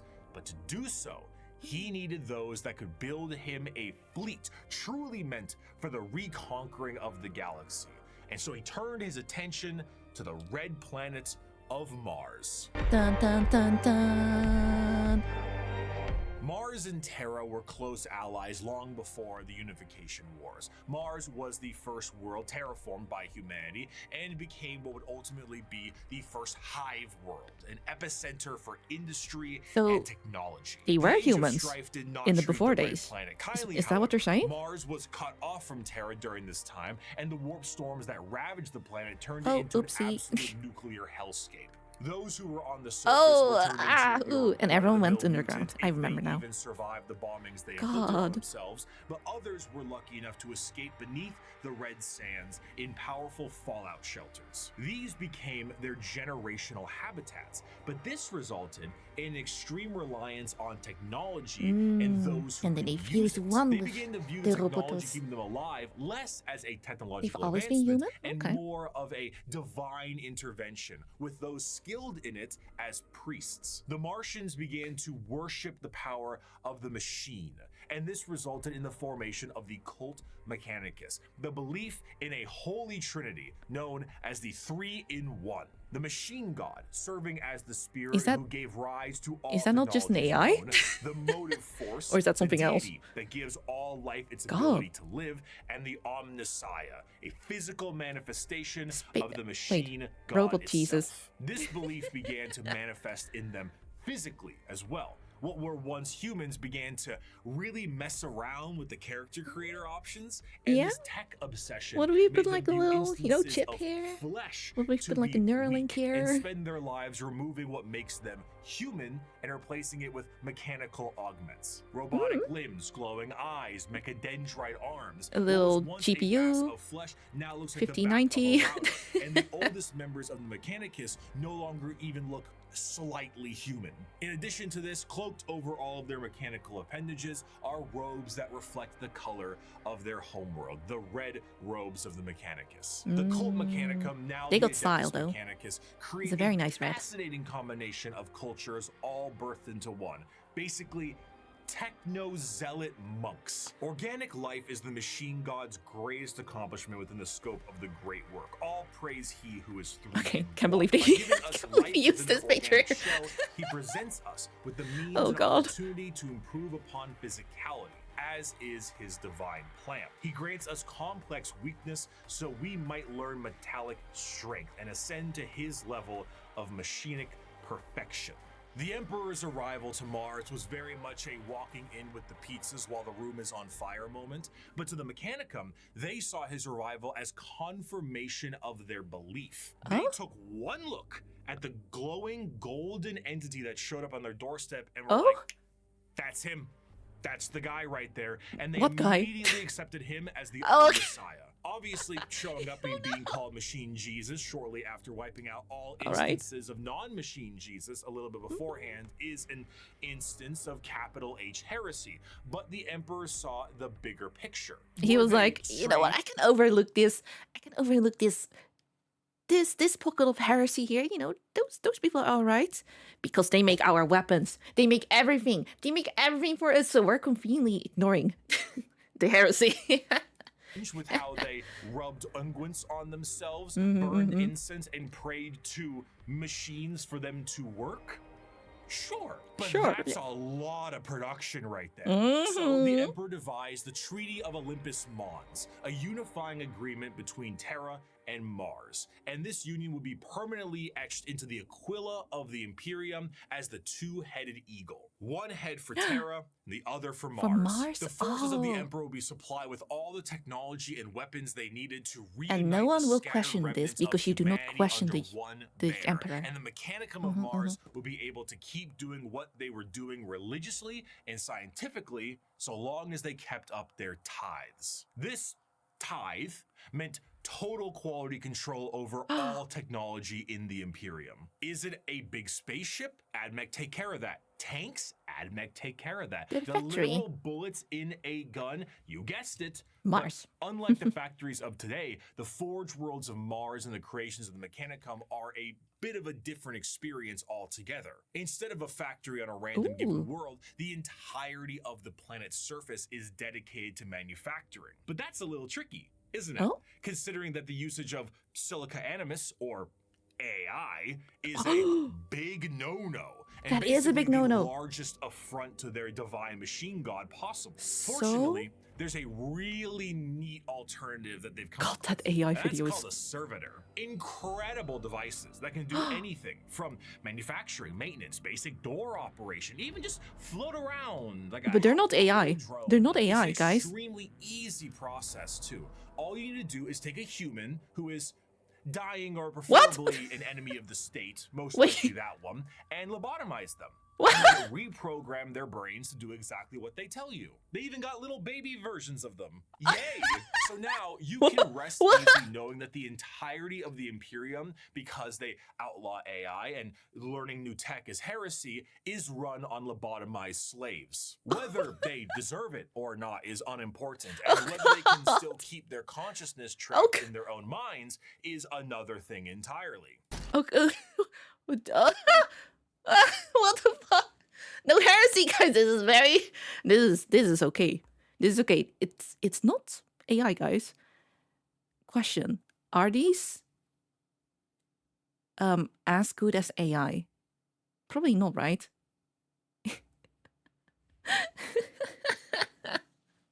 Dude, what the hell? Yeah, let's just lobotomize these dying people. We'll just borrow this human brain, which is basically a processor. You know? Those aren't clankers. Oh, why does it hurt?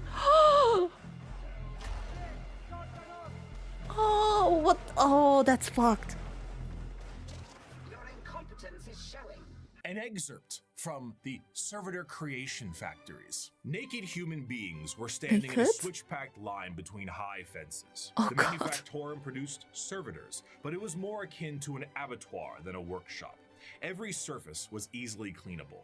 Servitors with spray units surgically attached to their backs prowled about, hosing filth from slit drains set into the perfectly smooth, slanted floors. Okay, As the line slowly advanced, the people were passed through various scanning devices. Most of them mounted in ugly, functional arches that let out a constant series of acceptance chimes. Occasionally, one would let out an angry blare, and the indicator lumens would flash red. The rejected person was then swallowed up by a trapdoor opening beneath their feet. From these pits wafted a hideous stench and the grinding sounds of industrial missiles. One rejected man grabbed onto the lip and hung there, arms and hands bloodied, shouting a stream of defiant profanities. Guards lined the grating either side of him and shocked him until he fell. The adepts wouldn't even waste bullets on these people. The trapdoor flipped up, and the next terrified person was ushered forward. Violent metal arms snatched them up and spread-eagled them in the air, and a servitor shearer shaved them all over. At another, they were subjected to a high-pressure counterseptic wash whose chemical stink made me choke from 100 feet away. More scanners,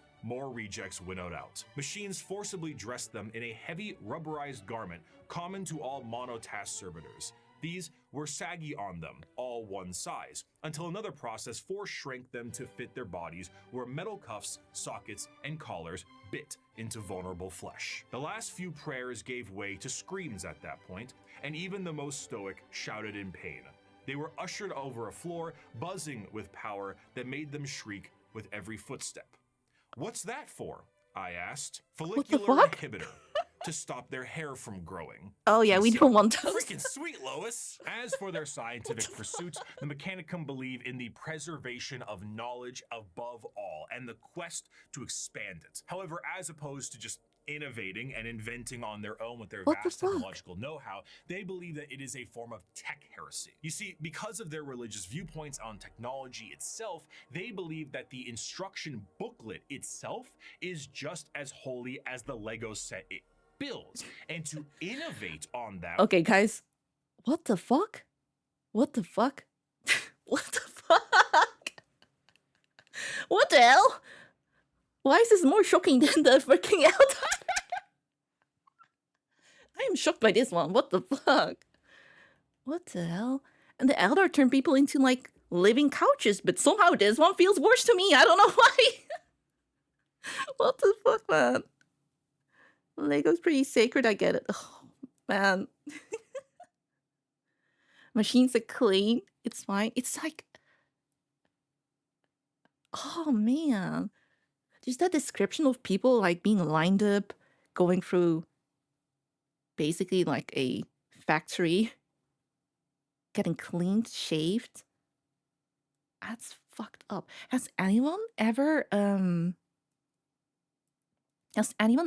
the manga Gantz? It's like there's like a scene in that manga that reminds me a little bit of this. With like, you know, a human factory and all, and I'm going through a thing and okay, yep, okay. Also the ending of Psychopaths. Oh yeah. Oh man. It is fucked, but I think I'd rather this than be turned into a lamp without my skin.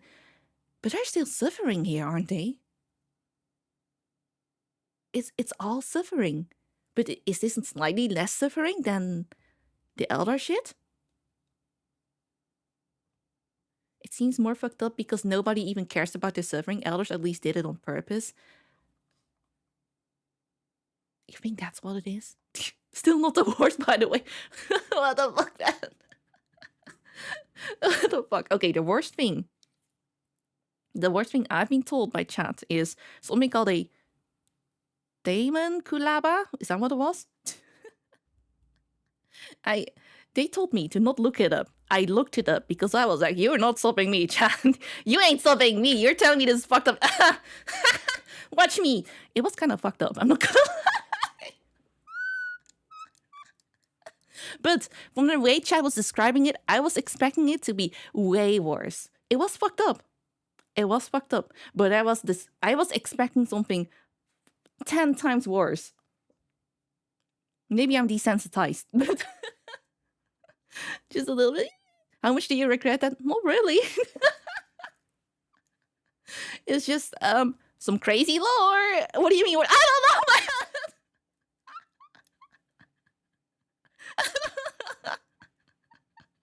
know. Dude, it's just chat was like making it sound like it was the fucking worst thing ever. But this sounds like fucking this sounds fucking horrible too, man. Or getting turned into like a freaking living chair. It could always be much worse. I'm not saying that I want to hear more fucked up things, by the way. I'm just saying, okay? Oh. Yeah. Basically, shit's fucked. Everything is fucked in here. God, why do we live? Why do we live to suffer? I would not be having a good time here. Oh. Cell, while it hasn't been completely removed from lore, they haven't mentioned it in a long while and probably won't, so we can just ignore it. Oh, the Damon Kulaba? Alright. Alright. No one has a good time in 40k. Not even like, I don't know, random animal, random squirrel in the grass. Oh god, was that a bad comment?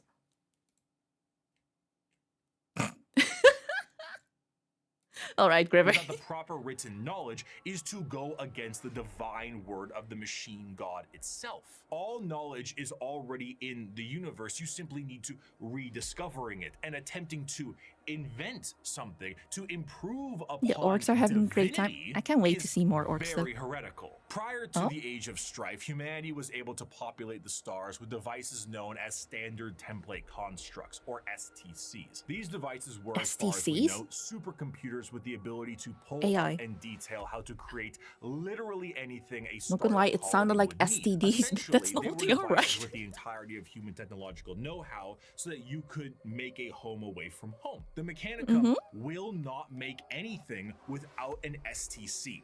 Quite literally nothing, because this they is need the a knowledge template, they a seek, manual. and that knowledge is divine. One time, scouts of the Imperial Guard found a functioning STC that provided the schematics on a knife that happened to be a bit lighter and a bit sharper than most other knives. That's crazy. These knives were Holy adopted by 30 Space Marine chapters and were one of the most advanced discoveries of the century. This discovery was so significant that they were each awarded a planet for finding this. A planet for a machine that taught them how to make knives. Due to their religious organization, because they don't make you can probably shit guess otherwise. the Mechanicum are organized in a feudal structure with the highest individuals in power being a part of the priesthood. Cream of the crop being the fabricator general of Mars itself, who serves as a high lord of Terra, but also oversees the entirety of the Mechanicum below. Below them are tech priests that oversee the cult for the quest of knowledge and other more straightforward theocracy. Forge worlds tend to operate slightly more independently, what can cause some power struggles within the Mechanicum, because, you know, despite them all being weird robots, they love being given praise. And despite being the manufacturing end of the Imperium, there will always be some infighting. Military forces. They have the Skitarii Private Army and all their various 1920s Martian-style mechanisms like Doom Crawlers, Castellan robots, and of course, the Titan Legions. Because nothing is cooler than a robot that towers over buildings. Ultimately, their very dogmatic view on technology as a whole has resulted in any innovation becoming absent, thus causing the Imperium to stagnate as a whole. The lack of ambition to create so there's no technological advancement. Murder of anyone who even tries leads to things becoming derelict. I grow weary of this flesh I was born into, strangely disgusted by its nature. I crave only the cold, clean certainty of steel and silicon, that I might become one with the blessed machine. I do not expect you to understand, you who cling to your flesh as if it were immortal, seeking only to preserve it. Well, maybe they could become a servitor. Sounds like they kind of want to and then no doubt you will come begging become to more my machine-like. order to preserve you. After the groundwork had been set unification-wise, it was time to start getting things together for the Emperor's great crusade across the stars to bring humanity under one banner. The Thunder Warriors were a perfect fighting force for unifying Terra And they are Luna, but precursors of the Space galaxy was Marines, a right? whole different thing. You see, these warriors weren't soldiers in the eyes of the Emperor. They were tools, extremely blunt tools used for the fast conquest of Terra. As the Emperor was concerned, Oh, go the Fefe. tools you use at home aren't the same ones you take on a road trip. So the Emperor rid himself of his tools in the exact manner you think he did, and he went forward to crafting a brand new tool. One more mobile, more efficient, and ready for his next Did he murder era of the Thunder conquest. They Thieves? shall be my finest warriors, these men who give of themselves to me. Like clay, I shall mold them, and in the furnace of war forge them. They will be of iron will and steely muscle. In great armor shall I clad them, and with the mightiest guns will they be armed. They will be untouched by plague or disease. No sickness will blight them. They will have tactics, strategies, and machines so that Superhumans, no foe basically. can best them in battle. They will be my bulwark against the terror. They are the defenders of humanity. They are my soul. Marines! Da-da-da-da. Leave like a bazillion. And they shall know no fear. The Course. vastness of the Milky Way galaxy meant that the Emperor needed assistance bringing everyone back to the fold. And who better to do this than himself? But since the technology to be in many places at once does not exist, It's kind of anymore, hard, so we the just make Emperor some decided that it was time to become clones. a dad, the same way Geppetto did, and with far less care. It is not my son, Arkin. None of them are. They are warlords, generals. Okay, wait. These are clones, right? He didn't like do the yoinky sploinky, right? Right? Those sell no Emperor lore a little bit from the previous video and from what people have said. No? Okay, so the Emperor is a virgin? Test tube baby. Okay, okay, that's all I wanted to know. Sorry. Tools bred to serve a purpose, just as legions were bred to serve a purpose. What a dad. The Primarch Project was started to create charismatic and unique leaders in the He Imperial had a wife? military. Damn. The diversity of these eventual leaders meant that each one could be specialized for certain circumstances across the galaxy. Depending on the type of conflict, one leader might be better than the other. So instead of forcing one leader to acclimate to a situation directly, Yes, like it would be different better type to of... send a specialized leader and Oh, force or to that. handle it. In order to Alright. do this, the Emperor used his genetic know-how and maybe a little bit of that forbidden stuff to create these Heresy. genetically perfect gene fathers that had the ability to serve as his analog directly and also serve as the leaders of the respective Space Marine legions. All 20, all 18, that's right, all 19 of his 19 sons were meant kiddos. to be directly molded by the Emperor himself despite their genetic differences. And they Wait, go I just had a realization. So every Primarch, every kid gets given a fucking army, right? A Space Marine faction or whatever. They're fucking Nepo babies. They're Nepo babies. They're Nepo babies, guys. Space Nepo babies. Oh. The grandest Space Nepo babies. Oh. Okay. as follows in order. Lionel Johnson, Fulgrim, Percherabo, Jagatai Damn. Khan, Lehman Russ, Rogel Dorn, Conrad Kurz, Sanguinius, That's a Ferrus pretty one. Manus, Angron, Robute Gilliman, Mortarion, Magnus the Red, Horus Lupercal, Lorgar Aurelian, Vulcan, Corvus Corax, and Alfarius and Omegon. His sons, finalized and crafted to be the warriors he needed them to be, were complete. But he may have decided to do a bit dabbling with things he shouldn't have. Heresy? And paid a price. Chaos. Before the Primarchs were ready Chaos. to go, an intervention by the gods of chaos prevented his plan from being completed as intended. Oh, wait, Though they got the yeeted. sources vary, Yeah. the ultimate result of the Chaos God intervention was that all of the Emperor's tools were scattered throughout the galaxy Goodbye, at kids. unknown places and times. Each one of his sons ended up in a completely different world, and instead of being able to directly influence their upbringing, these children were instead forced to experience the unique nature of their respective homeworlds. Some had a great time and lived in general luxury. Most didn't. Others, not so suffering. much. Despite his closest advisor, Malkador the Sigillite, saying, "All right, Chief, let's try this one again," the Emperor sensed each of his sons were still very much alive. It was like, And one nah, of the this is primary good, this is good. objectives of the Great Crusade shifted to reclaiming each of his sons My so kids. they could take command of their specific Space Marine legions and carry No, it makes sense, right? Because now they're forged in whatever planet they had to, grow up in.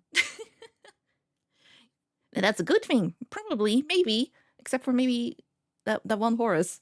out his will. These original Space Marine legions that were created alongside their Primarchs go in order: the Dark Angels, Emperor's Children, Iron Warriors, White Scars, Space Wolves, Imperial Fists, Night Lords, Blood Angels, Iron Hands, World Eaters, Ultramarines, World Death Guard, Eaters? whoosh, Thousand Sons, Luna Wolves, eventually Sons of Horus, the Oh. Word Bearers, Salamanders, Raven Guard, and the Alpha Legion. Space I'm basing this on nothing, but Dark Angel sounds cool. And then, was it a Night Hunter? That also sounds cool. Very edgy. Very edgy. Space Marines, unlike their gene Nine Lords? fathers, the That one. Primarchs are not Close enough. made in a vat. There is a process to recruit more members from humanity itself, which seems a bit strange considering how massive a Space Marine is compared to a normal man, but don't forget, the Emperor is really good with genetics. Less good Too with good? aesthetic, however. These prospects are recruited across humanity from various I mean, who reasons cares, and right? Who methods, cares about and are things looking generally pretty? killed during Oh. that process. Okay, But never mind. sometimes they aren't, and they are able to go through more and more of the actual training to assess certain traits that are important and relevant to being a Space Marine. Most of the What? time, the common factor is a pure, unrelenting willingness to kill the enemies of the Imperium. Makes After sense. going through And being psychological strong. screening, the prospect, now called a neophyte, goes under the knife to become a Space Marine. And here is a quick list of all the cool new stuff they get genuinely shoved into their bodies. A secondary heart, an organ that makes your bones grow, an organ that makes your muscles big, an implant that makes your blood stronger, a Wow. little organ that turns your white blood cells into super white blood cells, a brain implant that allows you to sleep while being awake, Coat a stomach? pre-stomach that allows you to digest literally anything, a spinal implant that allows you to absorb the genetic memories Basically, of what you eat, bigger and Basically, better lungs that can let you breathe underwater, an implant that gives you Basically giving stronger Rimworld eyes, colonists new better body ears parts. that There we keep go. you Yeah. from being dizzy, a I do that brain too. implant that lets you go into suspended animation if you're in a bad shape. Damn, Skin that okay. acts like transition glasses. I almost got it in one take. A brand new kidney, the ability to taste the air and find enemies like a bloodhound, a special coating on your skin that allows you to be protected in space, the ability to spit acid, a gland that allows you to absorb the unique genetic makeup from the gene seed in the first place, and a straight up carapace that allows the Space Marine to interface with a power Carapace? armor So their directly. skin? Quite often, these are put Oh, inside God. of you at Sorry, I want to look. Oh, is this? Oh, you do see the second heart here, and then what the fuck? Lyman's ear. Okay, okay. Okay, wait. Then look at their skin. It's like covered in little bumps. But I guess that's for the machine to like slot into. But when they say carapace, do they just mean like skin? The Space Marine recruit is on average 15 years old when all this shit is shoved into that. What, really? Oh god, okay. Hi Rum, by the way. Hi Pineapple. Every process has 75% mortality rate, so only the strongest will survive. Hardened skin, alright. Interesting. dubious levels of mental alertness, and dubious levels of anesthetic. After a more generalized indoctrination into the faith of the Imperium and a bit more training and other important manners, they can finally be welcomed as a fully fledged Space Marine. A Space Marine is quite literally a walking tank that is armed to the teeth. Two of the more iconic weapons held by a Space Marine are their bolt gun, which fires explosive shells the size of soda cans, and a chain sword, which is... Ooh, a chain sword. The Space Marine is clad in a colorful carapace known as power armor, crafted from extremely heavy and durable ceramite. The power armor of a Space Marine protects him from any terrors he may face, be it the void of space itself to an inhospitable atmosphere. This armor combined almost biologically with an already massive and he can't put it on himself, right? Almost unstoppable. Look at that video. Force. And hell, if the armor doesn't protect them enough, they can always become a walking coffin like the dreadnoughts of the chapters are. What truly adds to it all, however, is the sheer difference in some of them. While a Space Marine in its own right is an indoctrinated freight train on legs, how they act can be quite different from chapter to chapter. The gene seed of a Primarch is not just helping them become big and strong, but allows them to gain I hate the word gene seed, I'm not gonna lie.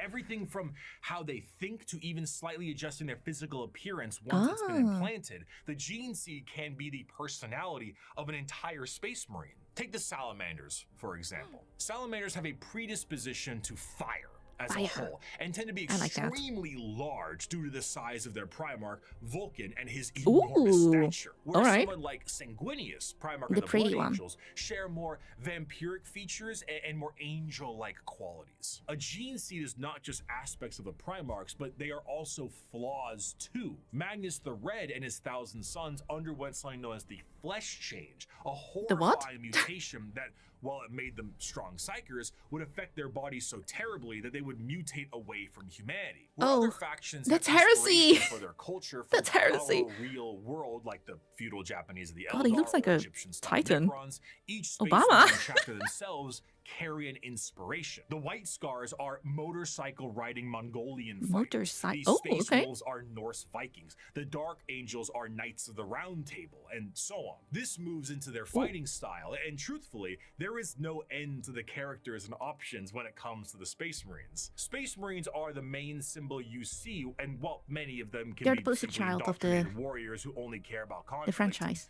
can be quite boring. Then you meet Dante, or Bjorn, or Argel Tal, or Karn, or Lucius, or Erebus. And then you discover the wealth of these characters and tools of war you can have. For 1,100 years, I have fought and I have seen the darkness in our galaxy. I have seen the vileness of the alien and the heresy of the mutant. I have witnessed the sin of possession, and I have seen all the evil that the galaxy harbors, and I have slain all whose presence defiles the Emperor. I have seen what you will see. I have fought what you must fight, and I have slain what you must slay. So fear not and be proud, for we are the sons of Sanguinius, the protectors of the Blood mankind. Angels.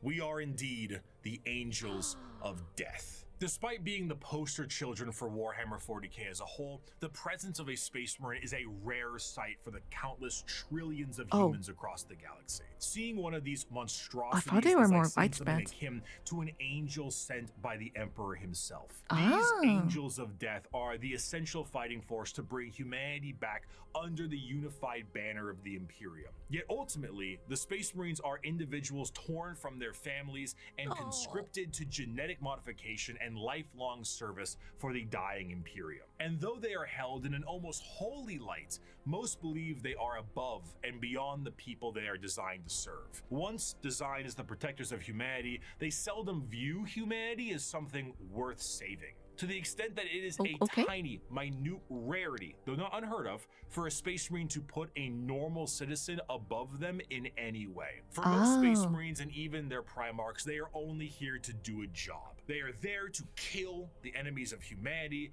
and I would be remiss if I didn't add at least one more of my favorite quotes to the tail end of this section. The time for speeches is done, said Rogel Dorn. The first great test is here.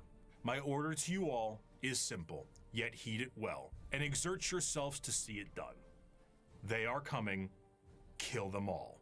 simple, Well, the but gets Space to the Marines are point. the spearhead. Sorry, I wanted to say something. So, they're just pretty much workaholics, right? They only do their job, which is kill, destroy everything that's heresy, protect.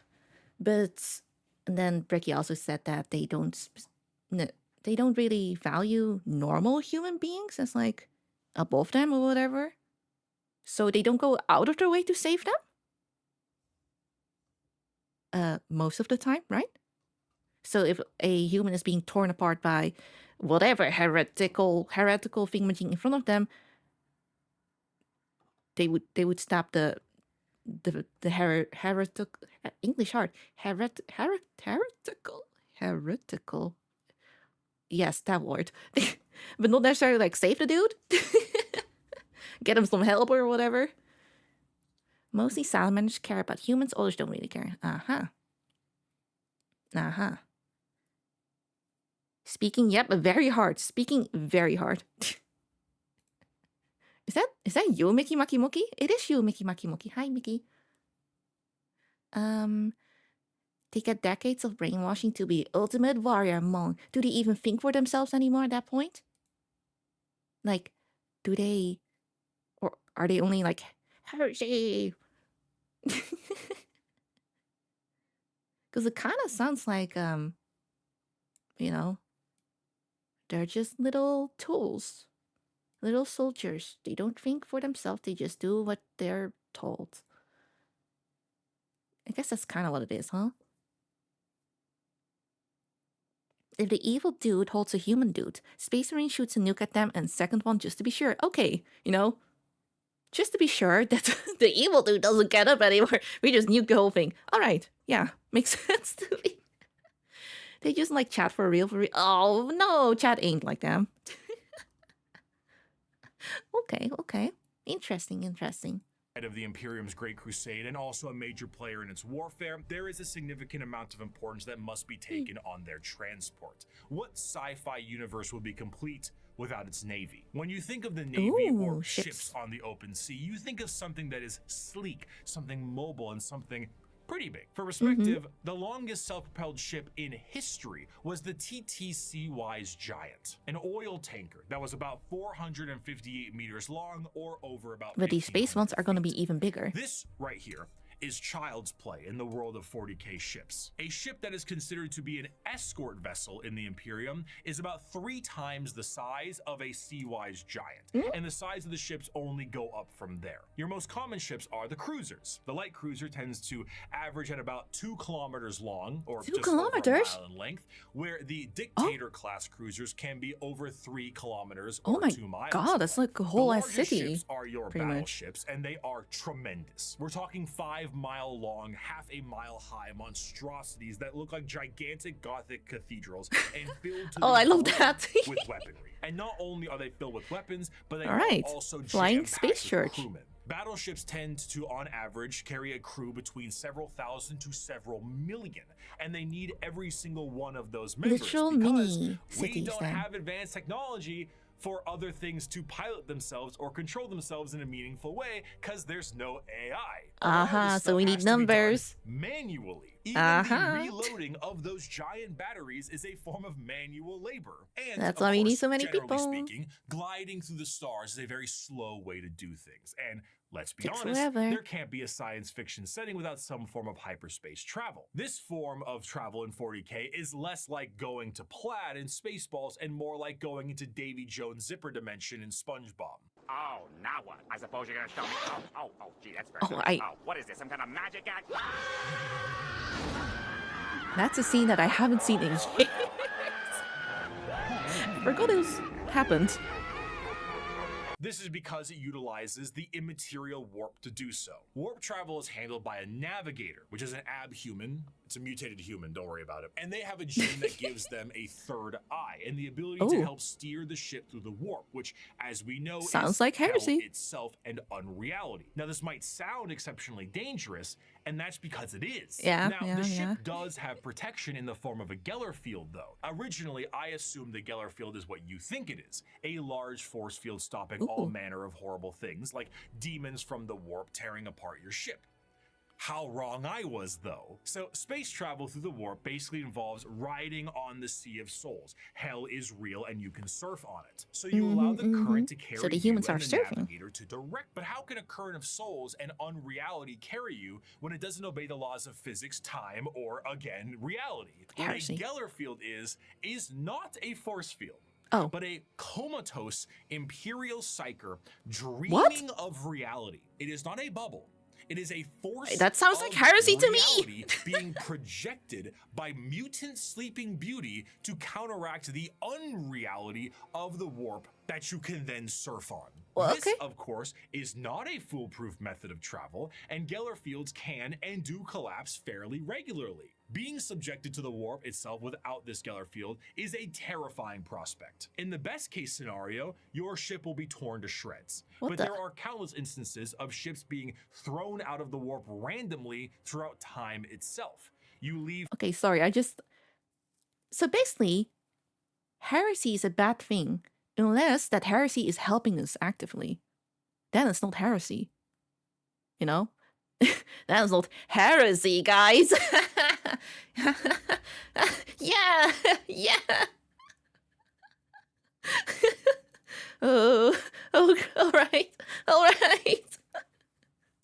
For a 2-day mission, and you come back 90 years in the past. Oh, Maybe damn. you feel like you're lost in the warp for a century, and it's only been 45 minutes. And that is only if the waves of souls don't rip your ship apart or have demons arrive on it to do unspeakable things to the crew. The Imperial Navy is an astronomically powerful force for the Imperium because the sheer volume of ships and guns on those ships create firepower that can sunder planets. This is all Ooh. juxtaposed with the sheer backwater nature of these ships. While they are manned by crews of zealots, they are also operated with such a backwater tech, it completely confuses the reader. You see the long batteries of portside cannons that the ship has, and remember that AI is heresy in this world, and that So humans all the are just doing mechanics that are utilized by lobotomized slaves. So how do they load these? Well, they have gun gangs, massive gangs of hundreds of people manually loading these cannons. These are genuine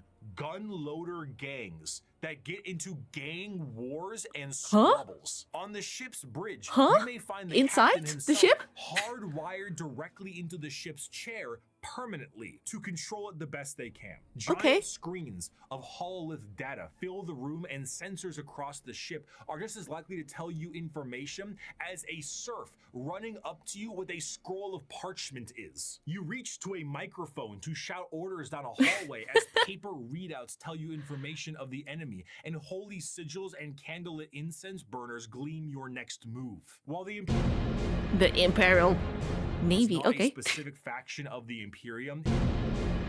Shit, in the sorry, same what? sense and format of this video, it is what shepherds around the entirety of its armed forces. Every Space Marine Primarch had a flagship, and every strike cruiser and battle barge has a story to tell. But if there is a single thing that the Shield of the Navy does the best, it is to help support Protecting? and supply the monumental forces of the Imperium.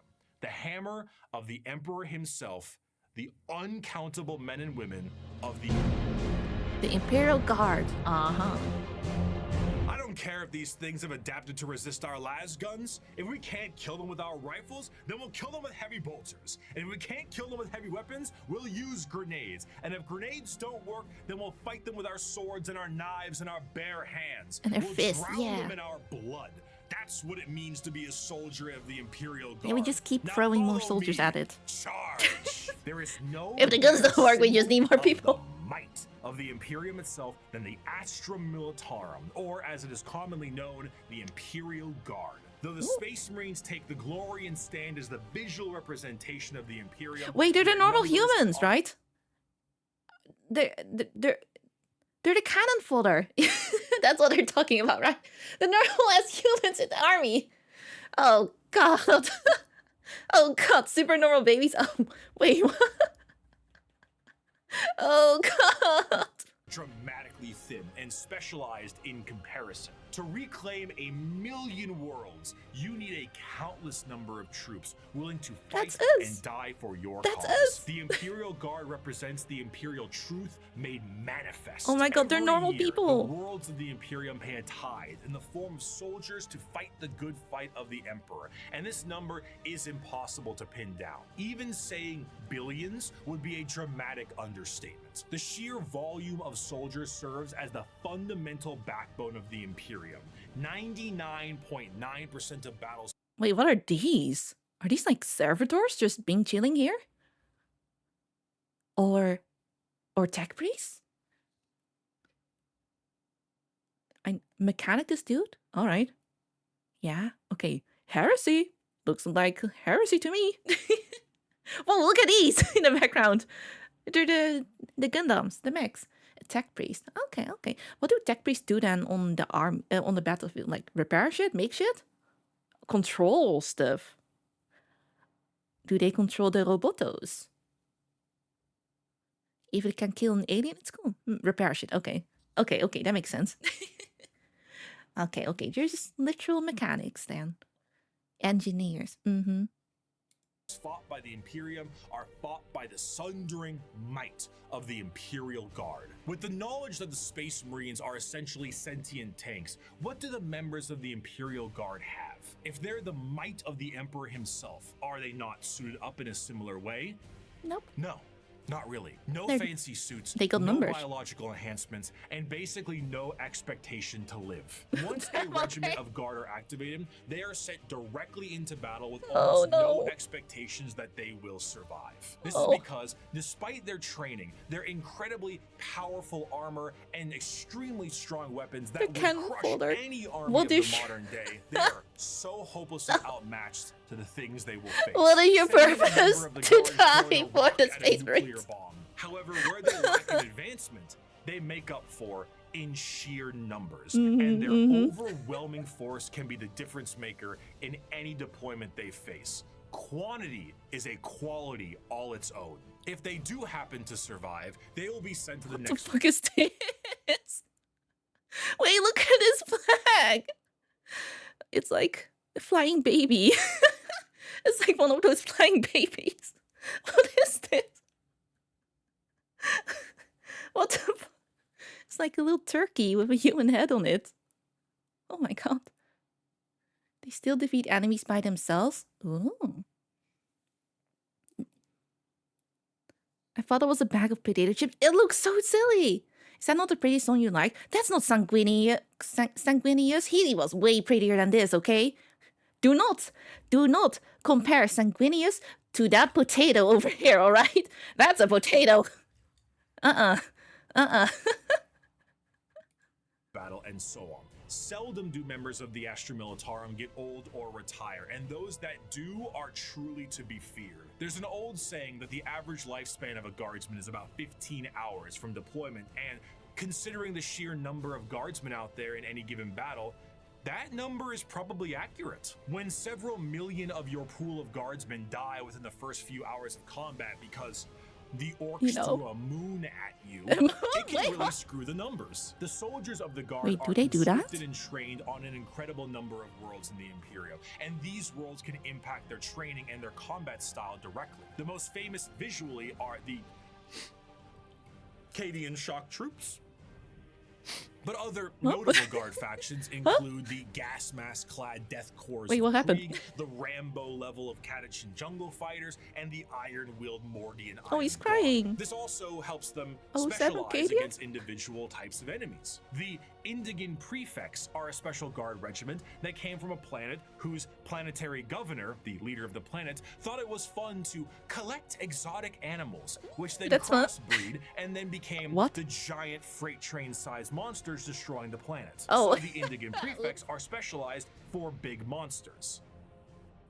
Hello, Tyranids. Whoa. One particularly interesting officer in the Guard is the enforcement officer known as the Commissar, and they are one of the more visually striking members of a regiment. These are specialized Imperial officers and act as morale officers. But instead of singing songs to the troops and providing hot meals, the Commissars are there to make sure that the members of the regiment continue to fight to the bitter end. If a soldier does not meet the standards of the Commissar, the solution is simple. There are trillions of other soldiers out there. Okay. We don't really need you. Combat fatigue? Headshot. Concerns about the conflict? Headshot. Fleeing the battlefield? You bet that's a headshot. Considering that these officers tend to be outside of their regiment, feelings on them can be mixed. And in fairness, certain commissars, like the esteemed Ibram Gaunt or Caiaphas Kane, tend to be a bit better with the whole people talking part. Because if, say, you were trying to tell a beefed up Catachan jungle fighter what to do, you might take a mysterious leave of absence inside a carnivorous plant. But no matter what I say, I don't think I can truly convey the sheer might of the Imperial Guard, so I'm gonna get a visual aid. Let's take a look at this image right here, right? This is the cover of the 9th edition Codex for the Astra Militarum, the official cover art. Your eyes may be drawn to the dark and brutal looks of some of the main members on the front and the gigantic orc they are attacking, but zoom out a little bit. There is no floor. There is only people, and behind those people are tanks, and behind those tanks are flying artillery shells. There are 2 enormous transport ships in the sky, and their ramps are down, and on their ramps are more people. The Imperium is described as having 1,000,000 worlds. 1,000,000 worlds. And each one of them gives soldiers to the Imperial Guard for the tithe. On a given battlefield, in a given fight, foot soldiers number in the millions, tanks in the tens of thousands, and you have enough artillery to turn the night sky day. You have walkers and APCs and aircraft and horse cavalry and tanks the size of apartment buildings. You have drop troops and spec ops and rattling snipers and gigantic ogres that can't count to 4, but they can turn you into 4 pieces, and it just doesn't end. Humanity is a horde army, but instead of a horde of bugs or rampaging orcs, it's a living wall of guns. At the end of the day, though he's been ferried through hell on a ship that's 10,000 years old to some godforsaken war-torn rock. How often do the humans orbit with nothing but a grav lose their wars one of 10 million men and women heresy, heretics, aliens and stuff? He barely understands. Though he has been given a weapon that fires small suns and may what is their win rate like? He fires because the knowledge of how it functions has been lost. Though his company is supported by tractor tanks that run on anything you can burn. Though he wages war against the devouring hive mind, ravenous demons and hordes of hyper-advanced aliens with strange technologies and sorceries he never dreamed existed. No one will remember his sacrifice. There will be no records of his deeds, no glorious parades in his honor, and no remembrance of his name. All he will earn is a shallow, unmarked grave on a forgotten world, untold light years from home. Yet for all this thankless sacrifice, a guardsman is a man, just like you. He has no millennia-old genetic engineering, no prophetic leader, no miracles of faith. He has his lasgun, his orders, and those beside him. He is the Imperial Guard, and he will hold the line. In the end, the Astra Militarum, despite fighting for the honor of the Imperium, are their own form of a massive horde army where individuality does not matter. They are merely numbers to the Imperium, and the vast majority of the conflicts they are sent to are attrition-based battles that gain virtually no ground while countless millions die. Yet this makes them the most human. For the Imperial Guard contains normal people, people who are happy and sad, people who laugh and love, and in there are stories, because there is strength in facing the horrors of the universe head on with nothing but a rifle in your hands and a prayer on your lips. Armed with an innumerable amount of Imperial soldiers and Space Marines, the Navy begins its great crusade into the stars to rescue the stranded Primarchs and reunite them to their legions. But the biggest question needed to be asked was, what would they find?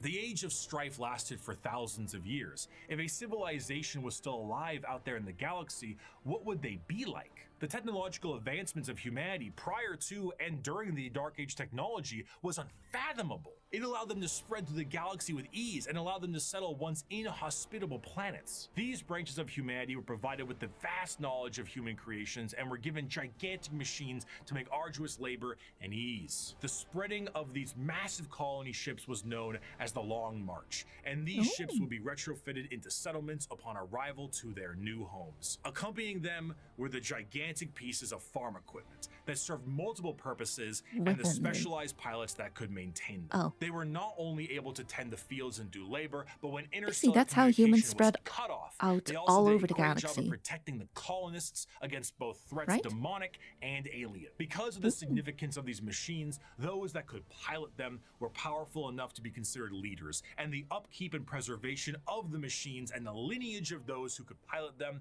was imperative. These machines, over the thousands of years, would eventually be known as the Imperial Knights. Ooh, fancy. He must be humble of heart, strong of arm, be savage in war, loyal to hearth, and follow deeds of glory. He must keep honor with all, banish cowardice from his doings, and bring his house no shame. He must serve the emperor and defend the Imperium, thus should a knight rule himself. Basically the the Age of lords? Strife caused these colonized worlds to be cut off from the Imperium, and the God, reversion look of at these that worlds shield resulted thing. in the reverence for this farm equipment turned feudal, and the leadership that controlled the devices became viewed as a noble hierarchy. Do they During the ever Age get of to leave that Strife, thing? Exploratory fleets from Mars found plenty of these worlds, and it seemed the majority of them reverted to a similar state. Like King Arthur seeing Merlin himself, these feudal worlds welcomed the tech priests of Mars with open arms. The mutual relationship between the Admech and the nobility was beneficial. The Admech were able to secure more worlds for mining resources and potentially long-lost STC information, and the noble houses were provided with technological know-how and modifications from the Admech Just themselves. ignore the heresy. The suits became more and more specialized, and their history as mere pieces of equipment were lost to time. What was once a tractor became a killdozer, and the Imperial Knights were born. Unlike other military aspects in the Imperium, the nobility of the Knight houses remains just that,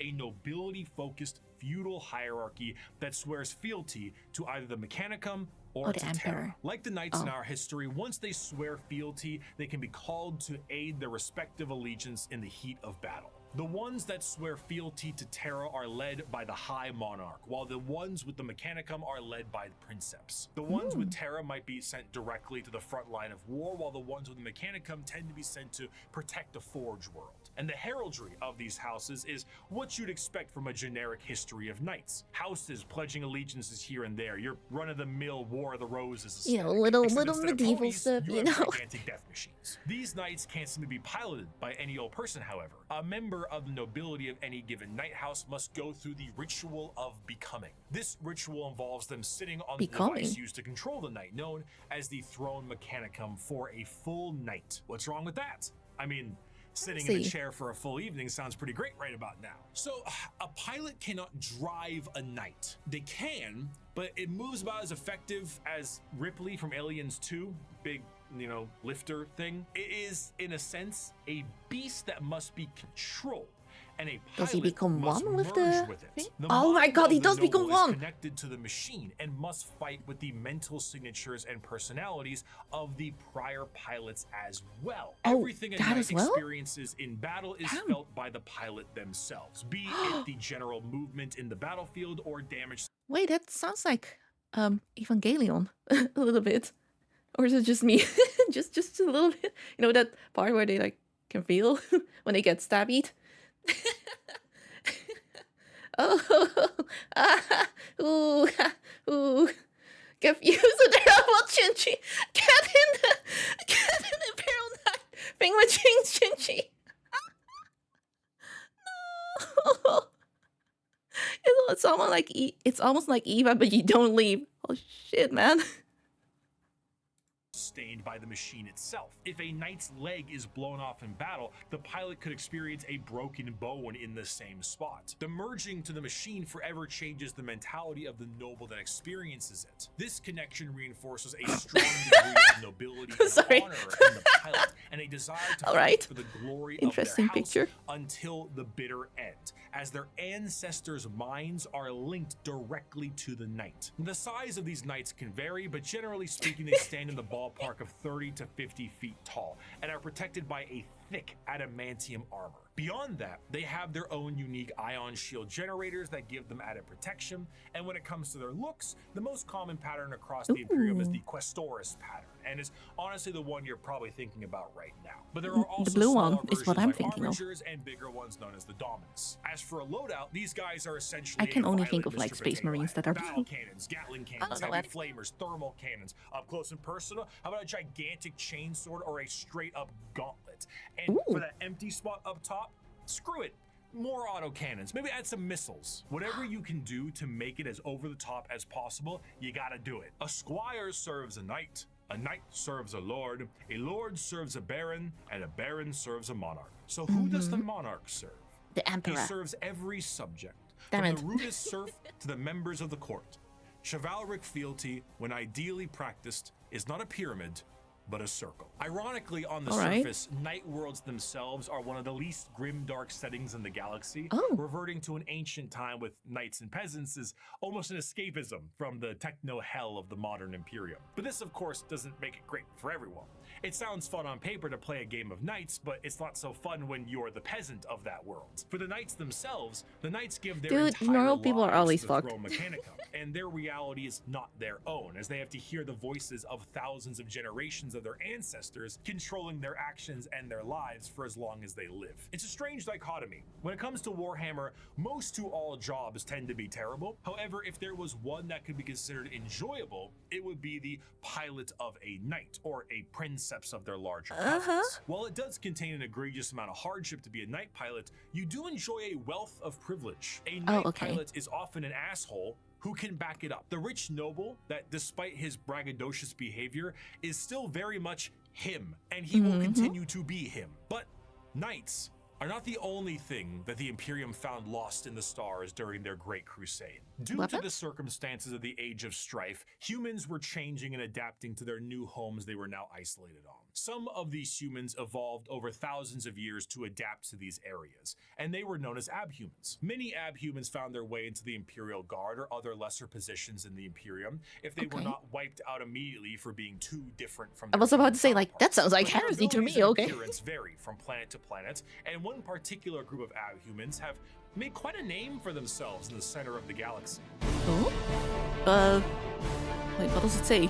The League of... The origins of what will be known as the Kin start at some point during the Dark Age technology, where their ancestors left a planet that is very much Terra and went to the galactic core to mine it of its resources. They brought along with them everything that they would need for a long-term stay, most important of which were the incredible AI-based supercomputers. AI? Guidance, technical or philosophical, schematics, or the ability to upload the memories of a deceased explorer to gather information from them, these computers became an essential part of their everyday life. That's very heretical. That the galactic core is one of the most inhospitable places in the galaxy. It is an exceptionally star-dense Are these like location space dwarfs? of abnormalities, Space black holes, dwarfs and that are mining? hostile nebula. Whatever that last part means, it is not a safe and easy place to make a living, and this only got worse thanks to the warp storms during the Age of Strife. In order to adapt to this area, these travelers perfected a genetic makeup that made their future clones to be more adept to the area. These future clones would be shorter and more robust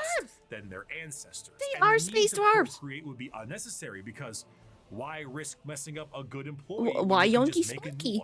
These would be known as the Squats, and they would all die. Oh, except for okay. when they didn't.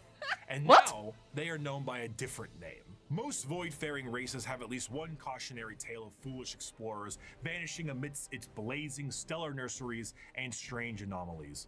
Yet for the leagues of Voton, the galactic core has been home now for millennia. These And they're all squat humanoids virgins. would begin to establish themselves in the core, and their goals would be the same as their ancestors. Rock and stone! But like, actually kinda, yeah. Whenever one of them would die, they would know that that sucker would need to be uploaded to the machines like their forefathers did. But the original purpose of these machines was lost to time. What was once a technical resource for them turned into a ritual known as joining the ancestors. And the fact that they were clones at this point meant that the same copy of the same individual would be uploaded countlessly. The sheer overuse of these computers and the repeated uploading of redundant data has turned these once powerful supercomputers into your parents' computer after you installed LimeWire on it, and whose 50 Google Chrome tabs definitely contain information they will return to one day. So much corruption that these computers began to develop the makings of a personality of their own. These would be known as the Voton, and the kin, this dwarf-like abhuman of humanity, would revere them. The Voton still operate to this day, but the volume of corruption have made anything outside of their very basic functions highly unpredictable. They may not answer a question for centuries at a time, and if Literally they do AI. provide an answer or data, it has become so corrupted and so incongruent that it takes a literal kin wizard to comprehend it. The kin, much like the dwarves of fantasy, exists nowadays as a mercantile species that constantly work to mine and manufacture. However, their capitalistic desires are dangerous. The biggest crimes a kin can face are being lazy, unproductive, and breaking a contract. Stellar conflicts have broken out over hundreds of years due to the breaking of a deal. So if you signed a contract with a kin, you best stick to it. Because of this, the kin have been known to interact with other species in a fairly common manner. This includes humanity, who have met various members of the kin multiple times, but constantly considered them to be all a different species. Famously, the Imperium noted that the kin they referred to as the Squats were their own species and were wiped out by the Tyranids. Little did they know, they were still around. The kin are acutely aware of two things. The first is that the humans of the Imperium are deeply terrified of technology, so the sheer existence of the Voton is a secret as well as the truth. This extends also to the Iron Kin, sentient robots that are treated in the same esteem of flesh and blood kin, because kin is kin. The second thing they're aware of is where they're from. They are fairly confident that they are from Terra, and they know that if this secret was to be known by the Imperium, that the Imperium might want to take ownership of them and everything they've built. So the more alien they are, the better. Now, this sounds fine and good, right? What could possibly be wrong with these guys besides the hyper late-stage space capitalism? Well, we have to go back to their creation. The kin are an entirely clone-based race made from the computers that are exceptionally difficult to recreate. These machines, the Voton, are becoming more and more unpredictable and derelict. If anything were to happen to these machines, it would be a twofold ending of the kin. New kin cannot be reproduced, reducing their numbers, and the existing kin would have no further purpose, because the end that awaits them would be non-existent. The horror of the kin civilization is that the entire purpose of their lives is to do the best they can at their duty and upload all they know to the Voton, their ancestor cores, join their ancestors. And make it more corrupted in the process. That is killing these supercomputers in the first place. The ancestors were dead, but through the first truths, their legacy continued. But that's all we know. And though their eyes had shut long ago, indeed the ancestors were watching, not with a gaze from eons gone, but with the eyes of every living kin. Each generation was the embodiment of the ancestors cast anew by the Voton. The galaxy changed. Stars died, planets were destroyed, and civilizations fell. But as long as the Voton were still there, the ancestors still lived. I do want to end this last with an enjoyable quote from one Kim. As you may have assumed, the Leagues of Voton are space dwarves with a corporate sci-fi motif. But they are still very much dwarves. They're squat, they're strong as hell, and they hold serious grudges. This time it's just more about your contracts than anything else. How dare you? Because of this, they might treat most things about how you would expect a capitalistic dwarf would treat things. You misunderstand, human. I am not here to debate. I am not here to compromise. What you see as yours, I am taking for my kindred. You want to bargain? Torek, unholster our means of negotiation. As the Great Crusade continued, humanity would find their missing Primarchs, reestablish the locations of all of their various worlds, and finally reclaim what the Emperor was always hoping for. But eventually, all the Emperor sought to build would be his undoing. His original attempt to have all of the Primarchs lead his great armies and usher humanity into the better ages would end up crumbling down. And we will learn about how the Imperium backslides and the horror of the modern day of 40k in part 2. I will see you very soon. Thank you so much for watching. Thank you, Bricky. That was crazy. Thank you for watching the video, guys. Make sure to check out the original video if you haven't by now. I had a good time today, so I'm really excited to check out part 2. Please stay tuned for that. Maybe subscribe if you want to. Before I go though, please say bye back to me in the comments. It's the thing that we do on stream. I figured we could do it here too. So say bye back, please. Bye bye. Bye, guys. Bye bye bye bye. Say bye back right now. Bye. Bye bye. Bye bye bye bye. Say bye back right now.